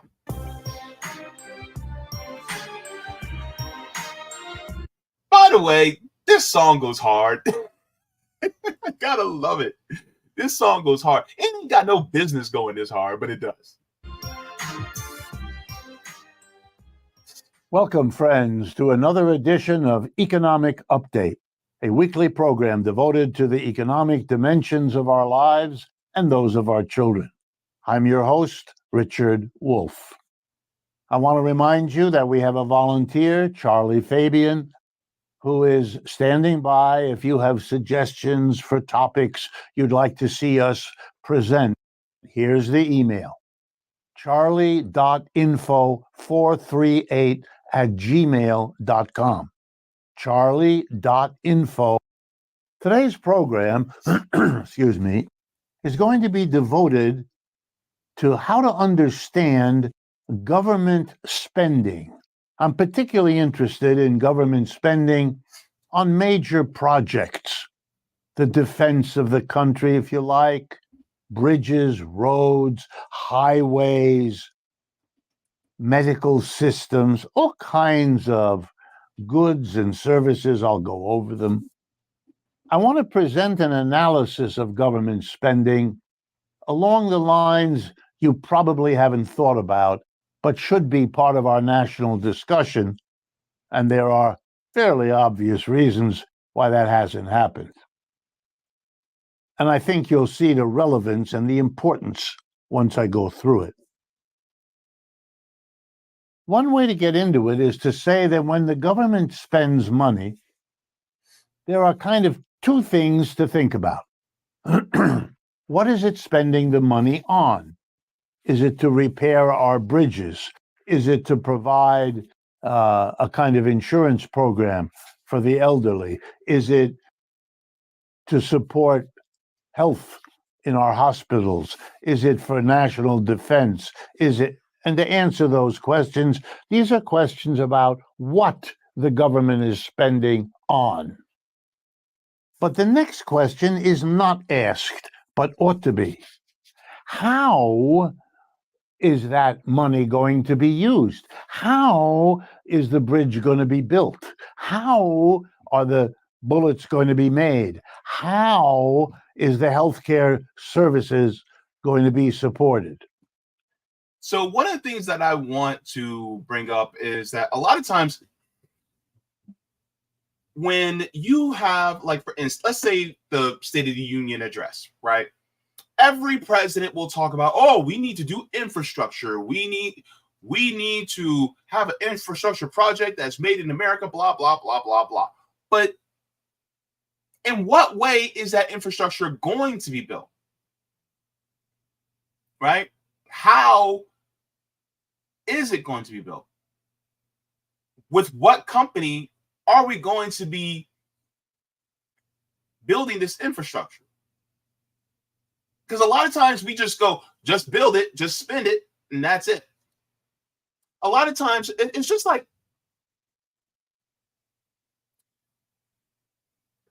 having a household, and it's like, I don't care how the household gets paid for as long as it gets paid for, but nobody actually talks about how the money is made, right? Or some people really do care about how the money is made, right? But it's like once you find out, it's like, well, I don't want that money because that may be money that's made through unethical means. Are we spending our federal dollars in unethical ways in order to achieve things like infrastructure? Because a lot of times we care about how it's being spent, especially now that our government constantly says, oh, we need to defend the homeland. Look at how many people keep bringing up, us spending money by giving it to Nazis in Ukraine and Zionists in Israel. So we do care about how, but how often do we talk about it from a domestic aspect? I think this is important. Let's continue. To make it dramatic, let me give you an example. Suppose the government said that one of the things it was going to do was build some roads in an area that needs them, and that it was going to sign a contract with a slavery outfit. A group of masters who have a bunch of slaves, and they were going to get a contract to build a road, and they would do it by putting their slaves, people they own, to that project. Well, I can hear the screams of outrage, and rightly so. We don't want our government to be what? Supporting slavery by giving contracts to slave masters? I get. Or Zionism. Let's continue. That. So, in fact, we do care, don't we, about how the work is done that the government decides to spend on. Let me give you another example. Suppose the government was going to build some roads, but decided that the way it wanted to have it done was by a cooperative, a group of people who together would build the road. It would include engineers to design it, and earth-moving specialists and machine operators and all the different people needed for road building, but they would work as a cooperative, as a little community, one person, one vote, who decides everything collectively in a democratic way. In other words, it would be a worker co-op. Well, that would be a completely different arrangement.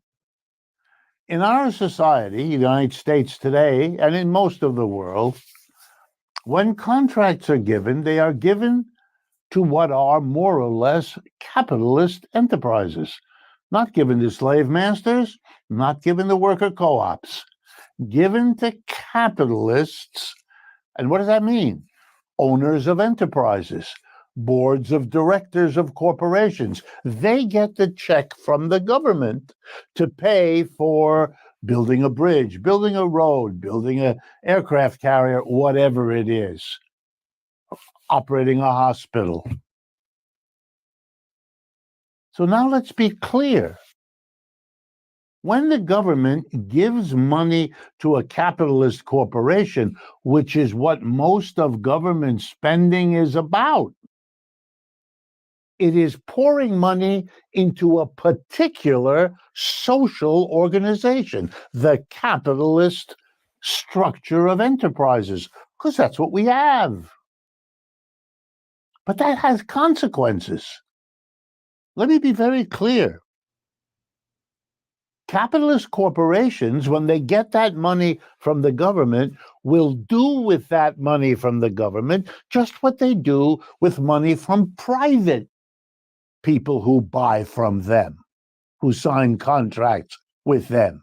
We as consumers, other businesses who buy from one another. And what does the corporation do with all of that revenue? Well, we know because the corporations tell us. They maximize profit with that money because that's what they're in business to do. They try to minimize the amount they give to working people by getting cheaper workers if they can, by automating, replacing workers with machines if they can, by moving production overseas where workers are cheaper to buy if they can. We know that's what they do because they've been doing it for as long as we can remember. So yeah, let's talk about it, because the thing is like a lot of times we'll talk about like the Raytheons, the Northrop Grumman's, the General Dynamics, all these different military industrial complex companies, right? But what are we talking about domestically as far as some of these countries, these companies that get contracts as well when it comes to domestic affairs, right? Some of these companies that get contracts when it comes to our digital infrastructure, right? These companies, like let's say Joe Biden puts out a government contract to put in fiber optic cables, for high-speed broadband, right? In a rural area. Well, who gets that money and who gets that contract to build that high-speed broadband? And then that company, that corporation that typically the government does, well, are they using the best possible tools and raw materials in order to input that high-speed broadband? Is it going to be, have any lead casing that could damage our environment, but it's something or a substance that's used in casing the fiber optic cables that could bleed into our environment, but because it's cheaper, they're going to use that because they're getting that guaranteed government money, so they're going to try to send that profit to the shareholders and the CEOs as much as possible. How are they paying the workers? Are they paying the workers a living wage? I'm not talking about $15 an hour. No, I'm talking about a living or a thriving wage. Are they actually paying the workers? And then are they making sure that there's enough workers so that they don't run on a skeleton crew, so that the workers don't become overworked? And then they're pushing them to do so much more than what they can do in that period of time. Like, what type of companies are we actually giving this money to? And what are they doing for the workers, for our environment? Are they actually companies that should get our federal dollars when it comes to building our infrastructure? Because we talk about it when it comes to the wars, we talk about it when it comes to defense, but are we talking about it when it comes to how we operate here at home? This is actually a really good question. I don't think a lot of people ask, or if they do, it's kind of under the surface. It's not as prominent of a question that gets asked as much as I think should be asked. But take it away, Dr. Wolff. I'm sorry, Professor Wolff. You know what else they do? Try to give really nice high executive salaries. You know what else they do? Pay dividends to their shareholders. Capital gains by growing the company. And you know what else they do? And this is the cute part. They take part of the money that comes in and use it to donate to the political parties and candidates who voted the money into their hands with the contract in the first place. Now, here's the thing that everybody needs to learn now. The fact is that when people, especially a lot of conservatives, rail against government, oh my God, the problem is government. This is how capitalism works. It's not, it's crony capitalism. No. What do capitalists need to do in order to maximize profits? They also need to manipulate the government into making conditions so that they can maximize profits even more than what they do. So they go to the rule makers, and then they puppet the rule makers to make the rules that actually make it better for them instead of for us. That's how capitalism works. So ultimately, they have to rig the game in order for them to actually make out like bandits. This is how it works. So people go, oh my God, it's not capitalism, it's crony capitalism.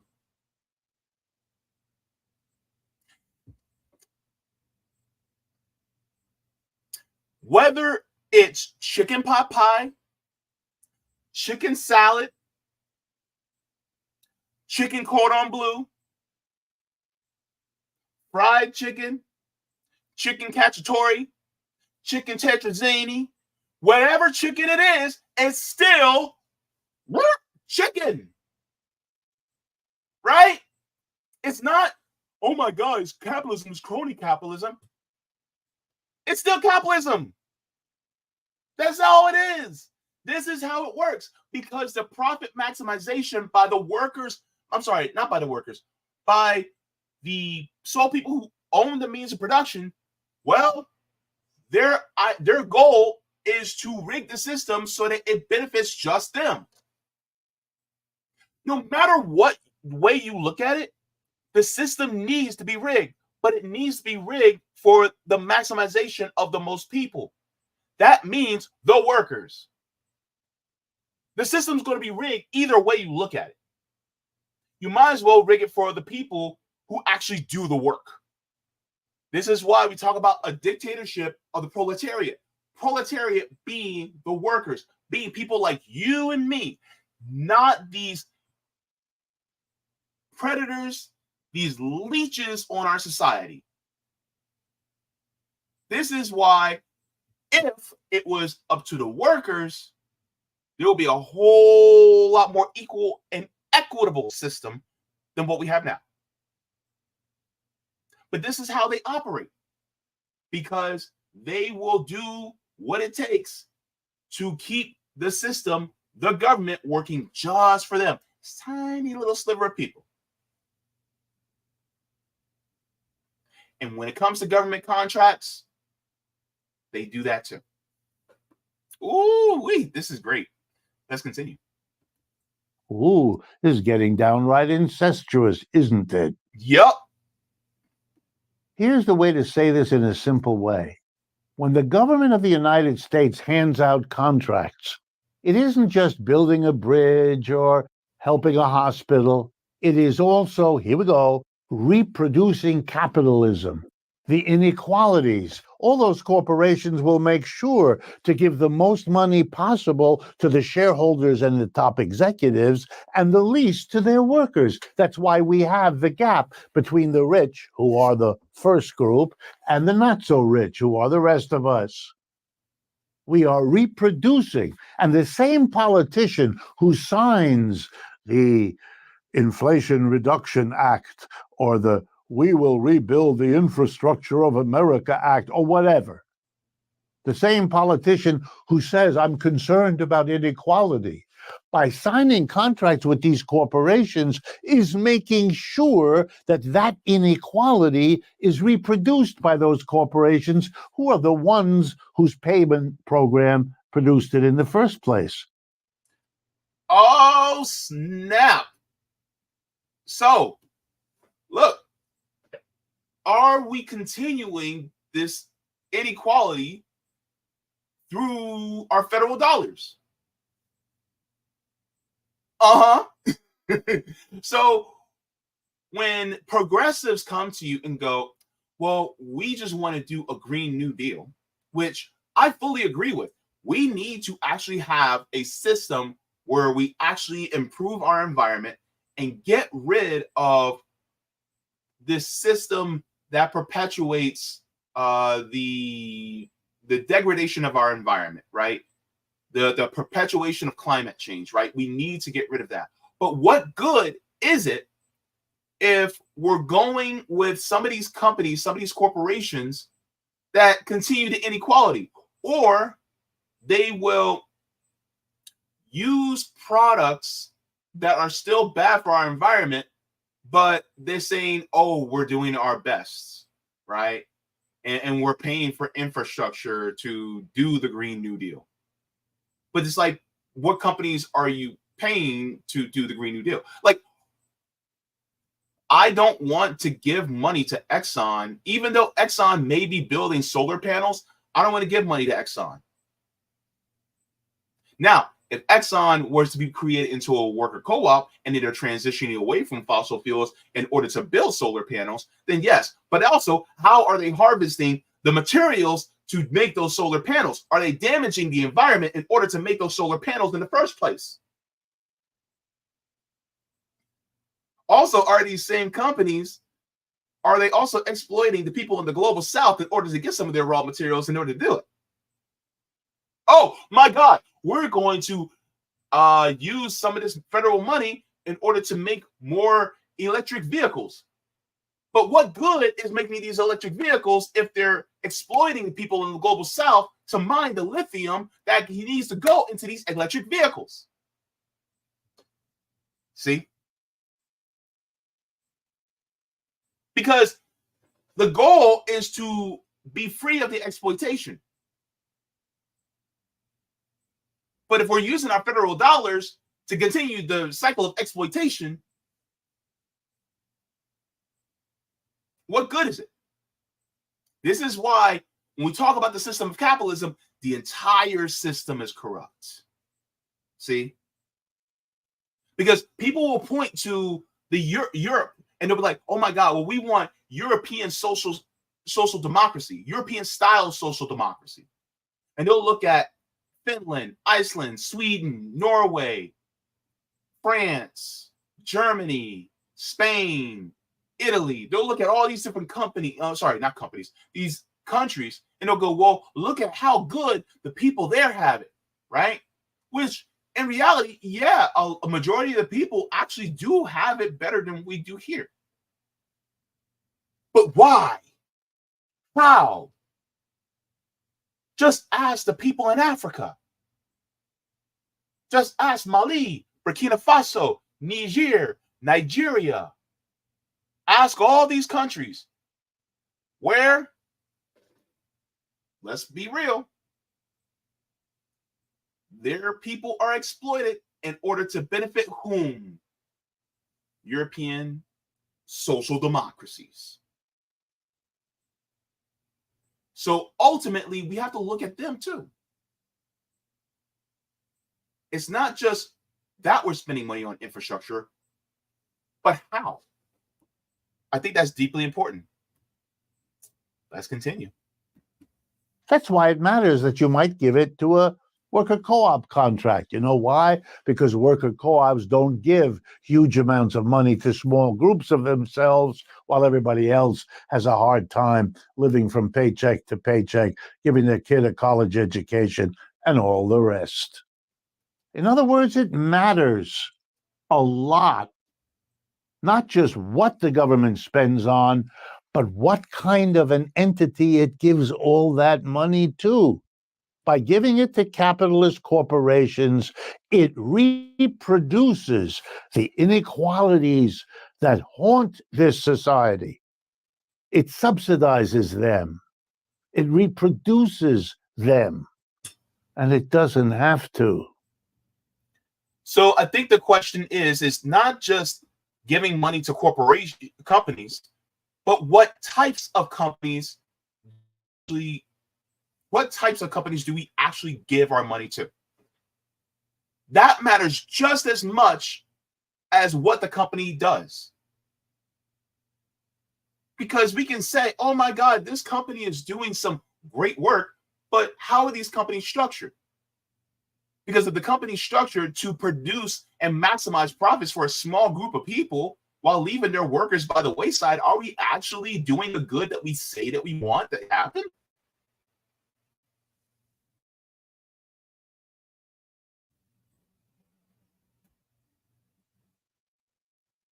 Let's continue.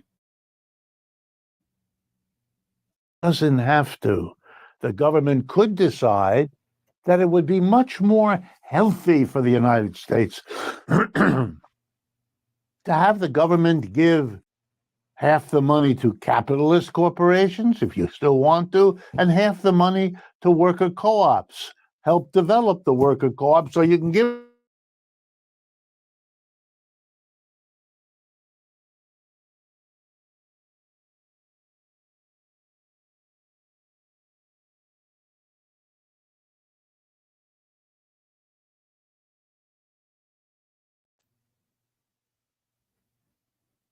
Hmm. We'll see how they perform. Who does the better job?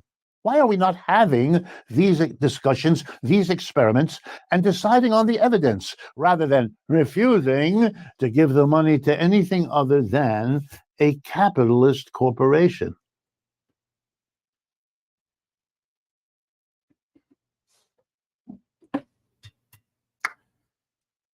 Let the markets decide.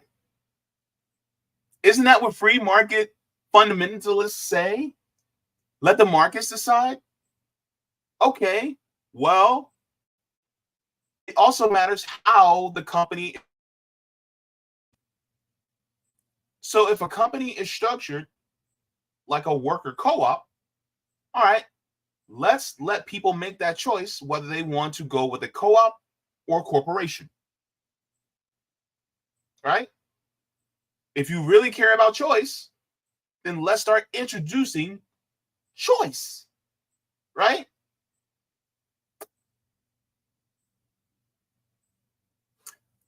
Let's continue.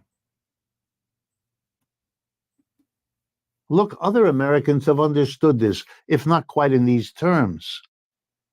Minorities in America noticed over the long history of this country that government, captured mostly by white male persons, tended to give contracts to corporations run by white male persons. So the women said there has to be money set aside for, or the ethnic minorities, it doesn't matter. Whoever was left out of the game said, hey, we want some of these contracts set aside for us. And there are some programs to do that. Well, worker co-ops are just as deserving. They've been excluded even more than corporations run by women or corporations run by non-whites. And they could revolutionize the way this country works because they have different ways of distributing income. They're much more egalitarian. They much more take care of their members' many needs, not just the salary, and so on. So it matters.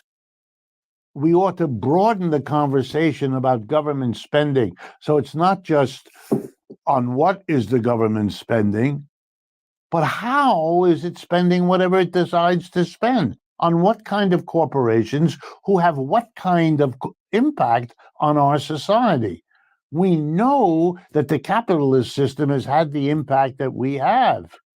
Women's earning less than men, women subordinated to men, non-whites earning less than whites, non-whites more unemployed than white. And we know the story.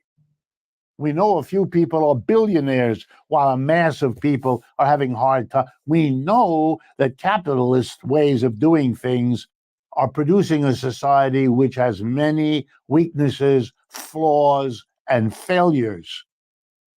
It's simple common sense then. If we know that the government has it within its power to buy the things we want as a society from worker co-ops, who would handle all those other issues differently instead of capitalist corporations, there ought to be a lot of that going on. If you truly care about equality, then why not use a more equitable and equal business structure and company to produce the infrastructure that we need? Why not? If I know of a company that has, yeah, they may be a big corporation, but the way they treat their workers is horrible. What good is it me giving them my money and saying that I care about workers?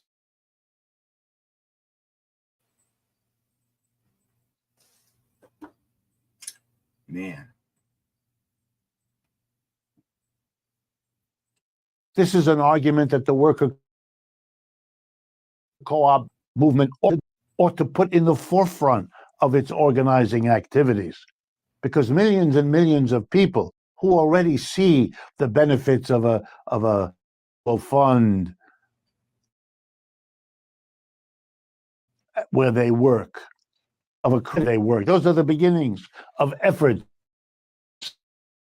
collective behavior. They could.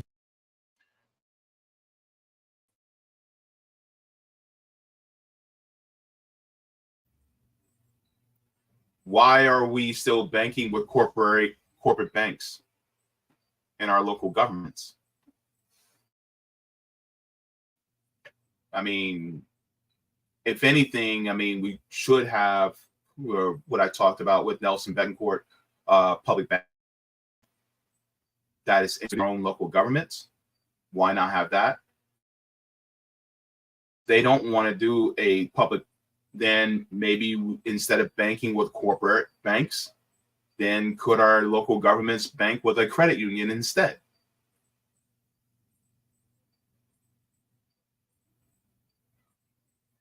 But they don't want to, because the corporations want that money. They want that contract. Something that I think is a worthy conversation to have. See that worker co-ops would be a better way for the government to get the things done that we need as a society. It's really important to understand that what the government does is not any more important, and probably less, than how the government goes about it, to whom they entrust the people's money. Collecting taxes from all of us to give to corporate leaders, which is what in the end is going on, reproduces the inequalities we say we don't want as a society. Well, here's a way to get beyond the inequalities.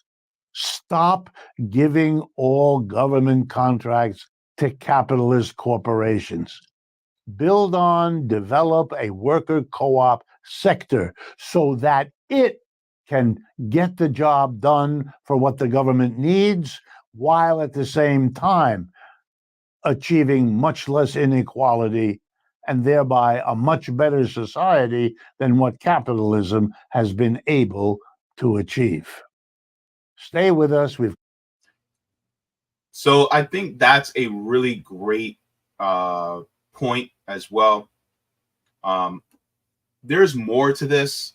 He actually expounds even further, but I'm not going to be able to play the entire thing. But I really want to just harp on the fact that he's talking about worker co-ops, and I'll put the link to that video in the chat so you guys can watch the rest of it later. But it's so important as to how. And one of the questions is worker co-ops. If some of you don't know what it is, then we're going to go over that, exactly what a worker co-op is. But one of the first things I want to talk about is I want to give a local example as to money going to corporations instead of worker co-ops and how that money is spent. I'm going to go here. So there was, if any of you who are local to Central Florida know that there was a project that was done called I-4 Ultimate, Interstate 4 Ultimate. And this was a long project where they essentially widened and created more lanes and more exits for I-4. So the I-4 corridor goes from northeast kind of southwest, right? And the I-4 corridor is Orlando, Tampa, Daytona, and everything else in between, right? So that project really was a massive undertaking. But that project was also given by the state of Florida to one company. One construction company got all that money to construct this project. So I'm going to go here. This is the agenda to I-4 Ultimate. Let me enlarge this just a little bit more so everybody can see. So this is from the Florida Department of Transportation, I-4 Ultimate fact sheet. It says the Florida Department of Transportation's I-4 Ultimate Reconstruction and Widening Project will take place on the 21-mile stretch from Kirkman Road to State 434 on Interstate 4. Of the 142 bridges along the corridor, 13 will be widened, 74 will be replaced, 53 will be new, and 4 will be temporary. In addition, 15 major interchanges will undergo complete reconstruction. New express lanes with dynamic pricing will be added to the center of I-4 to in each direction, providing a choice to drivers. Toll prices will vary based on level of congestion at different times throughout the day, which rate structure designed to help keep cars and express lanes moving at 50 miles per hour. The general use lanes will continue to be free as they are today. In addition, heavy trucks will not be permitted in express lanes. The I-4 Ultimate project is expected to substantially improve the overall flow of the corridor. So, this says the total estimated project cost is $2.3 billion in year of expenditure dollars. 2.3 billion.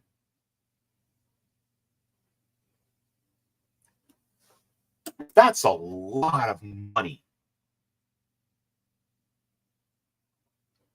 And it went to one particular construction company, SGL. I tried to look up SGL as a company, and I kept getting referred to this particular site. I'm not sure exactly where else to go. But SGL, you know, that is what I was shared. This says I-4 Ultimate Improvement project reaches major milestone with express lanes opening in Orlando. So this was back in 2022. So this is just, it's a lot of money. And when you have companies like this, is SGL a worker co-op? Because if SGL was a worker co-op, then that money would go towards the workers and not all the people at the top. But unfortunately, it doesn't go to all the workers at the top. Companies are pretty much structured to give the greatest amount of profit to the people at the top, not to workers. And just think, if it was structured like a worker co-op, if workers are able to profit share and take that in, imagine how that would positively affect the local economy. Because workers wouldn't just be getting, oh, well, we're just going to get, $15, $20 an hour. It's like you're getting some of that profit, which means you're going to get even more, and then you get to spend it more locally.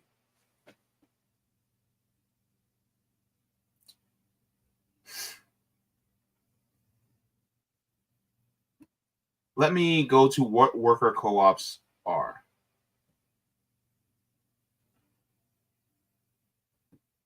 So this is out of Democracy at Work Institute. So it says, what is a worker cooperative? It says a worker cooperative is a values-driven business that puts workers and community benefit at the core of its purpose. The two central characteristics of worker cooperatives are workers own the business they participate in its financial success on the basis of labor contribution to the cooperative. Workers have representation on and vote for the board of directors, adhering to the principle of one worker, one vote. says in addition to the economic and governance participation, worker owners often manage the day-to-day operations through various management structures. It says a brief history of worker cooperatives in the United States. So it says any business can be a worker-owned and controlled business. The U.S. worker cooperatives tend to be concentrated at the service and retail sectors. It says accommodation and food service, healthcare, manufacturing, engineering, technology, and design. Many of the worker cooperatives in existence today were inspired by the Mondragon cooperatives in Spain, which enabled the Basques to lift themselves out of poverty and build what is today Spain's seventh largest corporation, a worker cooperative. So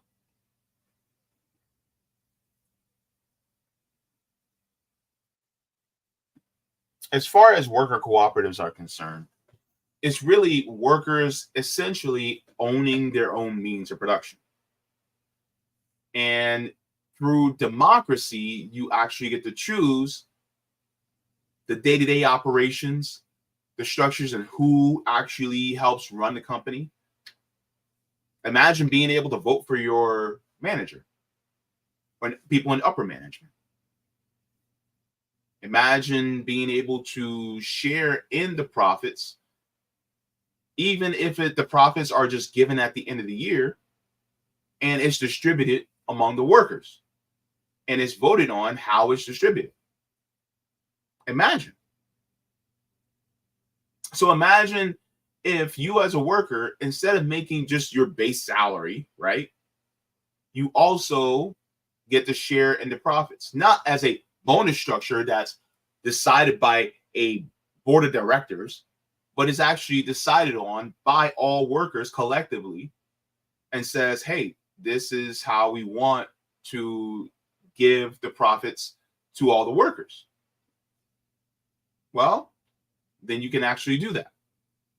And imagine if a company like SGL, which was tasked to rebuild basically all of I-4, the 21 miles of I-4, and the billions of dollars that were given to them by the state, imagine if those taxes that we pay to the state of Florida were actually given to a worker cooperative, so that then that money essentially gets recycled and given back to the communities instead of just a small scope of people who are in the board of directors over companies like that. Imagine not just federally, but municipally and statewide that we did this with worker co-ops instead. Like, for instance, imagine if I'm putting out a local company here that does road construction, Middlesex, right? What if Middlesex was a worker cooperative that was worker owned, that actually was given the money to, let's say, if they're repaving, Highway 50, Colonial, right? If they're repaving Colonial Drive, or let's say they're repaving a large part of Orange Blossom Trail, well, that money, especially if it's workers that are local, that money gets recycled through them instead of it going all to the top of the people who are the shareholders.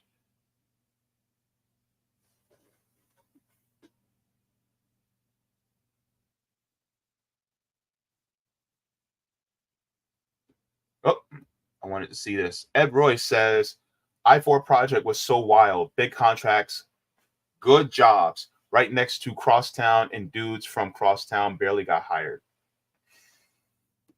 Yeah. And I think that's important. And one of the things that keep calling him Dr. Wolff, Professor Wolff actually talks about is a part about giving workers the option of, if a corporation wants to either restructure or sell or what have you, they have what's called right of first refusal, thus giving the opportunity for workers to buy the company and operate it collectively. And if you are able to do that for workers, like, let's hypothetically say I work for Apple. Let's say Apple, right?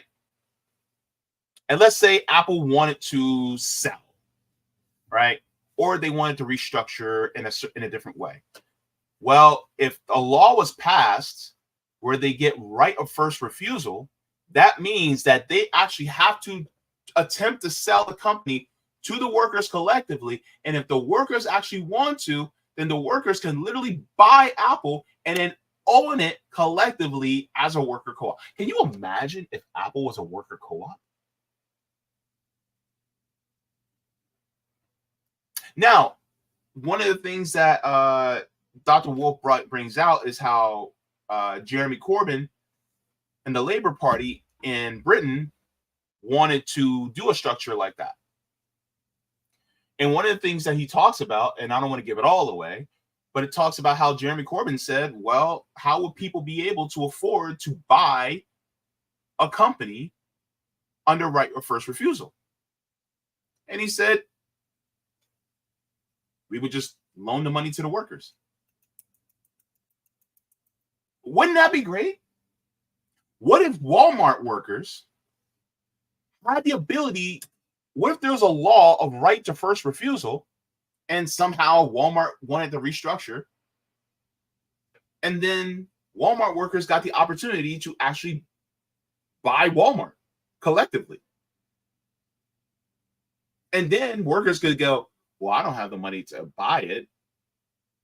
But then the government goes, okay, we're going to give you a very low interest loan to the workers of Walmart so that they can actually buy it.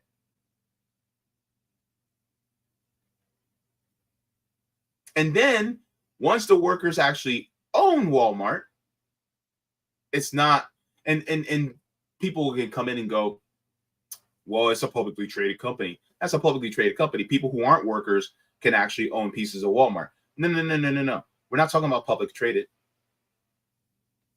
We're talking about actual worker owners, people who actually work for the company,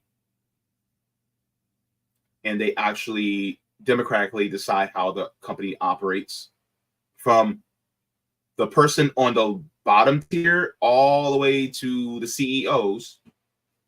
Everybody gets one person, one vote. Imagine how it would fare better. Imagine how many people would actually fare better if all those profits were actually shared collectively among all the workers. It would be considered a privilege to work at places like Walmart. Do you imagine how the turnover rate would slow down to a crawl? Nobody. How many people would actually want to leave? Especially if you get to choose and vote for your managers. Baby, I'll be trying to put it in my application right now. And so how could we implement a system like this without, not without, we need to change the system, but in some ways we can try to implement this. Well, you also have things like citizen ballot initiatives they can probably try to implement.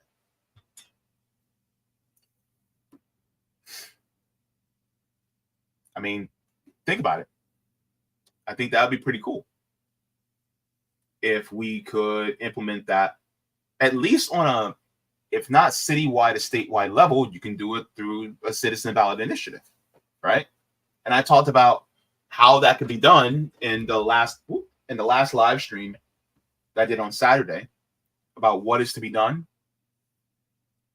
You can look into that, right? I think that's important, that we look at ways to mitigate the disaster that this system is on us, and while still trying to change the system, from within. Because ultimately, some people may say, well, worker cooperatives isn't necessarily socialism. Well, part of socialism is workers owning the means of production and distribution, and being able to, have democracy within the workplace. That is one of the definitions of it. Well, if having a worker cooperative is part of that, well, then implementing that and growing the popularity of worker cooperatives would be something that actually could change the nature of work. Because, you know, yes, part of that fight is organizing unions, but unions only work within a capitalist structure of the workers and then the capitalists, versus if you have a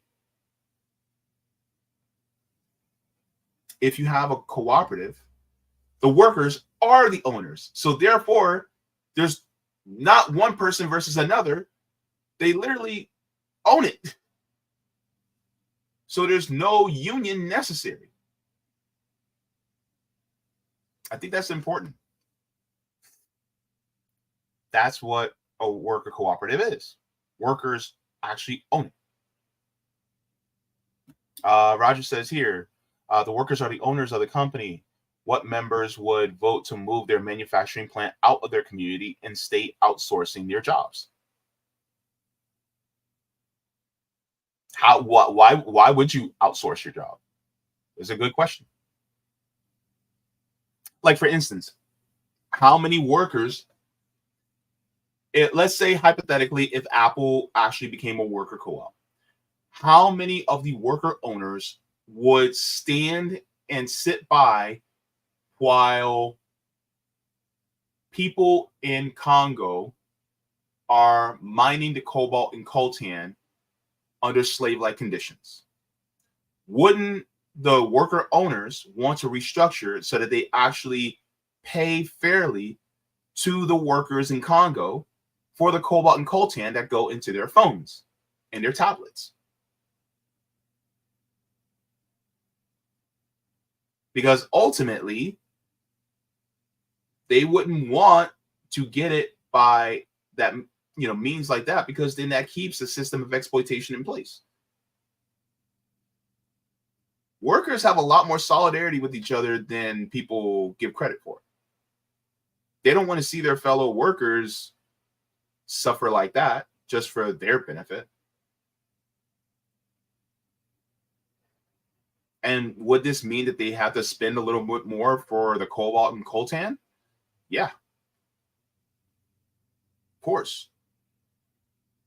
But would this also mean that there's less exploitation? And if you're also profit sharing, and all those billions of dollars, almost $1 trillion, wouldn't be going to the people at the very top, and is spread throughout the rest of the workers in the company,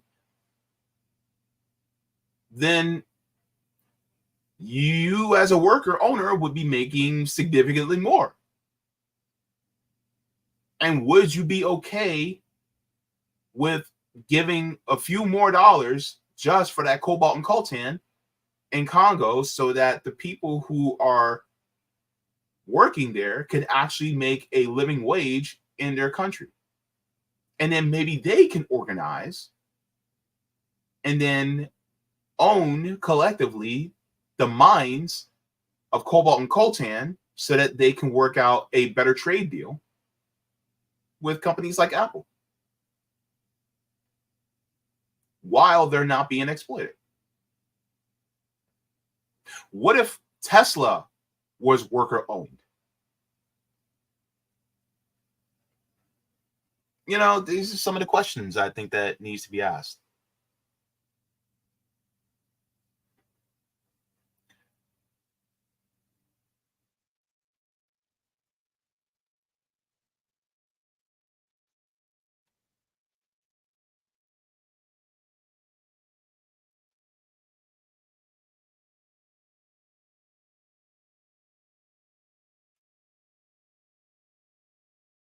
So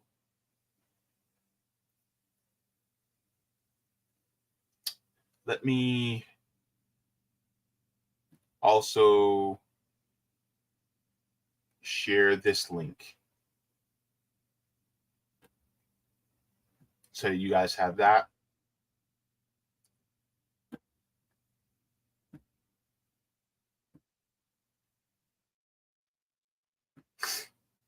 All right. So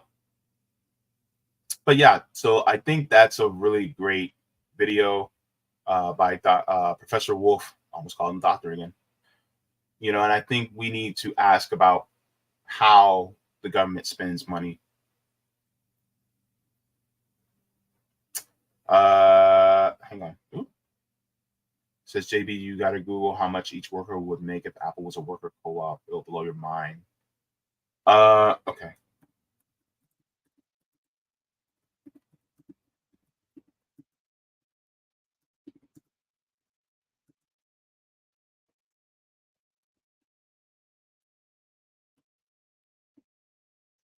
Oh, oh my God. Oh, let me share this.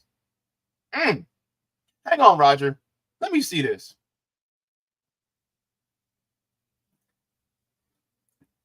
Okay.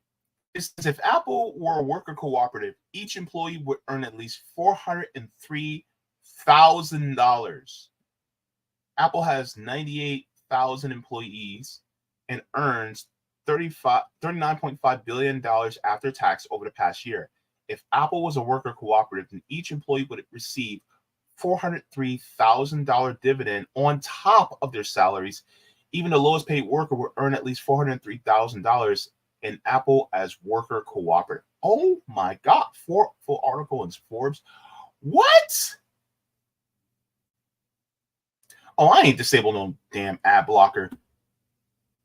Y'all can kiss my grits. Hang on. Hang on.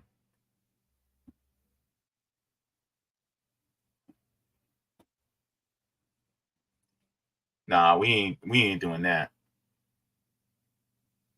I am not paying for no damn article. And yes, I said y'all can kiss my grits.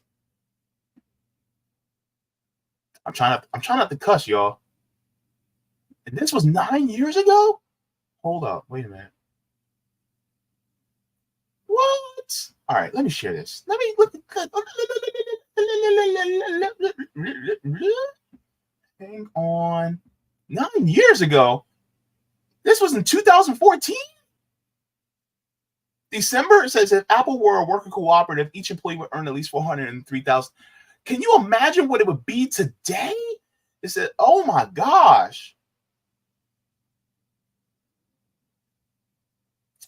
It talks about how a worker cooperative. Oh my goodness. Wait. How much did Apple earn the year prior? See, now you get me doing some research on it. Let me see.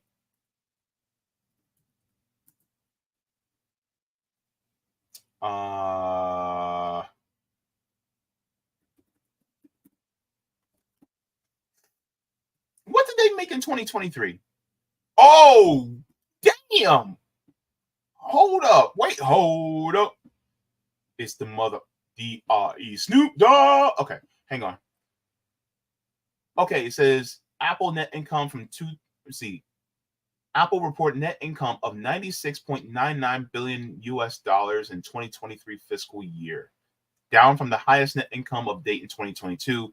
Apple's global revenue amounted to $383.29 billion US dollars that same year. Oh my gosh.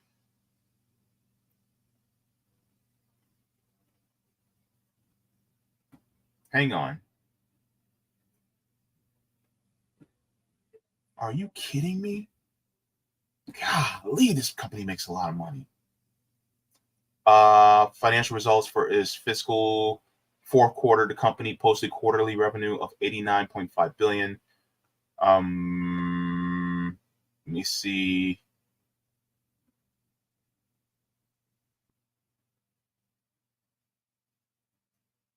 Wow.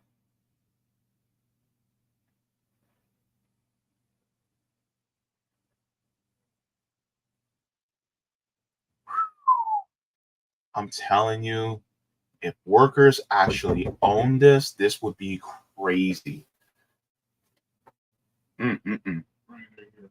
So,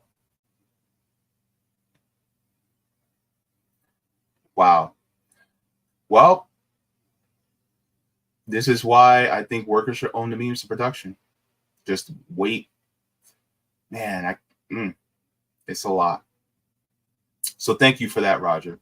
Let's go to the rest of the comments in the chat. Let's go to The Rock.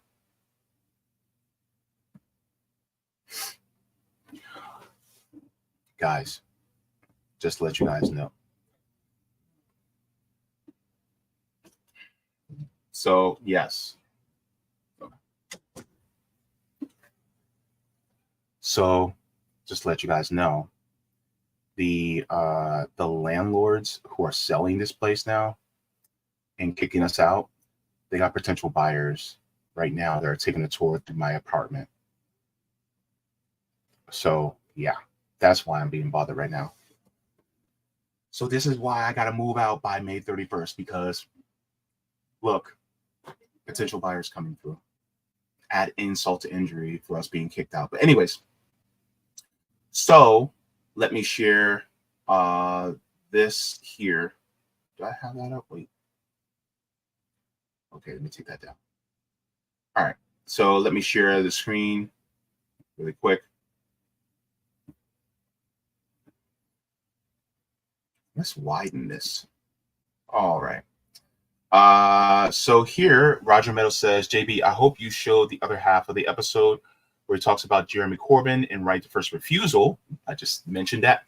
Even though, like he says on the second half of the episode, right of first refusal law applying to business, how about not just running a citizen ballot initiative for that one, but to apply to the government as well? Having right of first refusal to contract with work co-op construction companies, then make part of the contract a marrying of an emergency government job guarantee. Ooh. He says where for each particular project, they have it within the contract to the worker co-op construction company. They have to hire people who need a job with paid training. Now, with the public bank in place, whereby all state revenue gets deposited into the public bank, that gets marked up, issuing out infrastructure loans, funding infrastructure projects. Call it the 360-degree amendment. Ooh, Roger, you be thinking.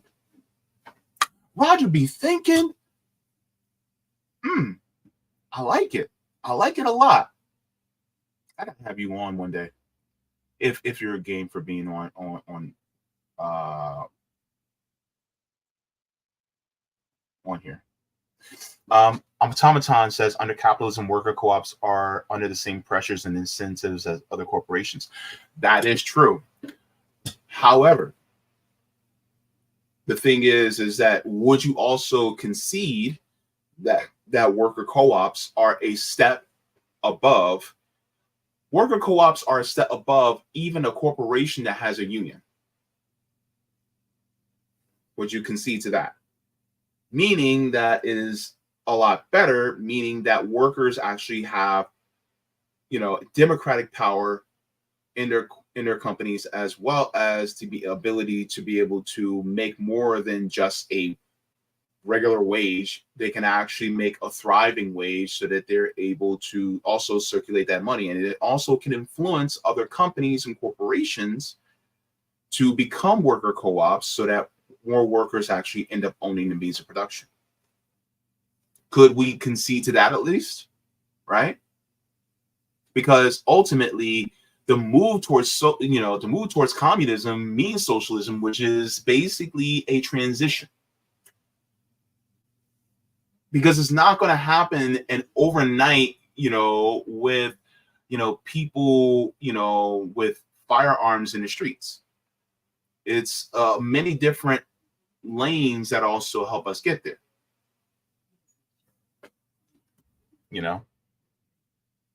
But yeah.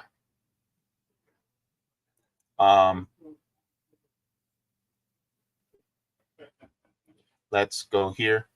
Laura says, I'm sorry being forced to leave your rental home is so taxing. Yeah, we've been experienced that 3 times. I'm very sorry, but yeah, that's the way it is. Let's go to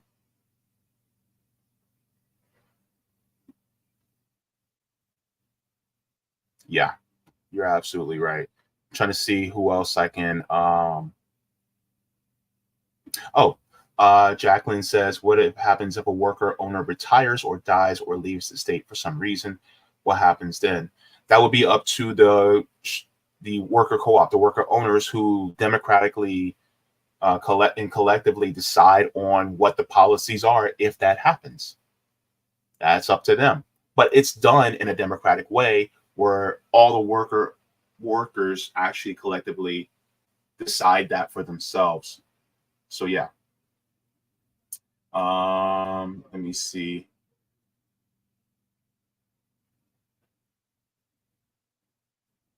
Ed Royce says, when I left Orlando, the Sunrail and I-4 were big business. Yeah, absolutely. I also think that the Brightline should also be, honestly, Brightline, I wouldn't even make Brightline worker owned. I would make it completely state owned.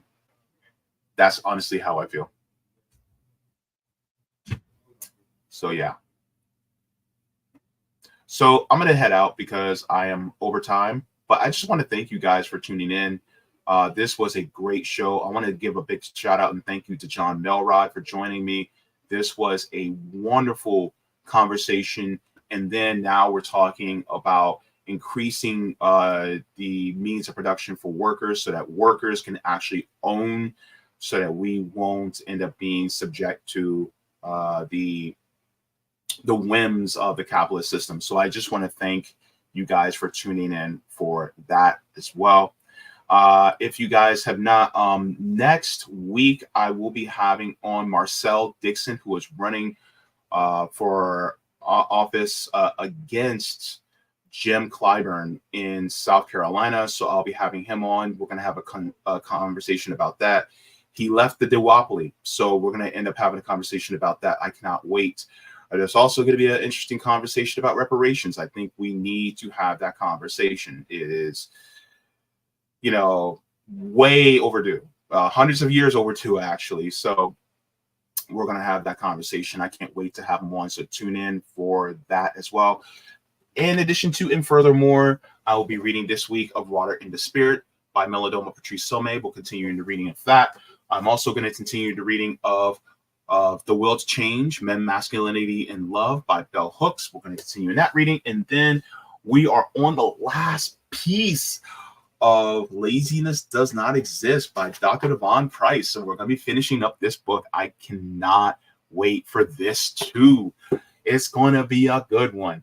And so I just want to thank everybody for tuning in. You guys have been wonderful, including the ones who went against the troll in the chat. I want to thank you guys for that too, because some people, they just hate watch for some reason. But little old me, little old channel. Anywho, but thank you so very much to everybody. Like I always say, water your plants, water yourselves, leave the world better than you found it. And look, keep doing what you can to assist the people who are doing organizing work. Join an organization today. I talked about it on Saturday. Please make sure to do that as well. And yeah, I'm gonna eat some chicken noodle soup, but not with the soda on the side. Well, maybe with the soda on the side, but I don't know. I'm trying not to drink. I try not to drink soda. Anyways, you guys have yourself a good one. Mwah! Forehead kisses to every single one of you, because you matter always. Always remember that. And be kind to yourselves and be kind to each other. But the hell with this capitalist system. That got to go.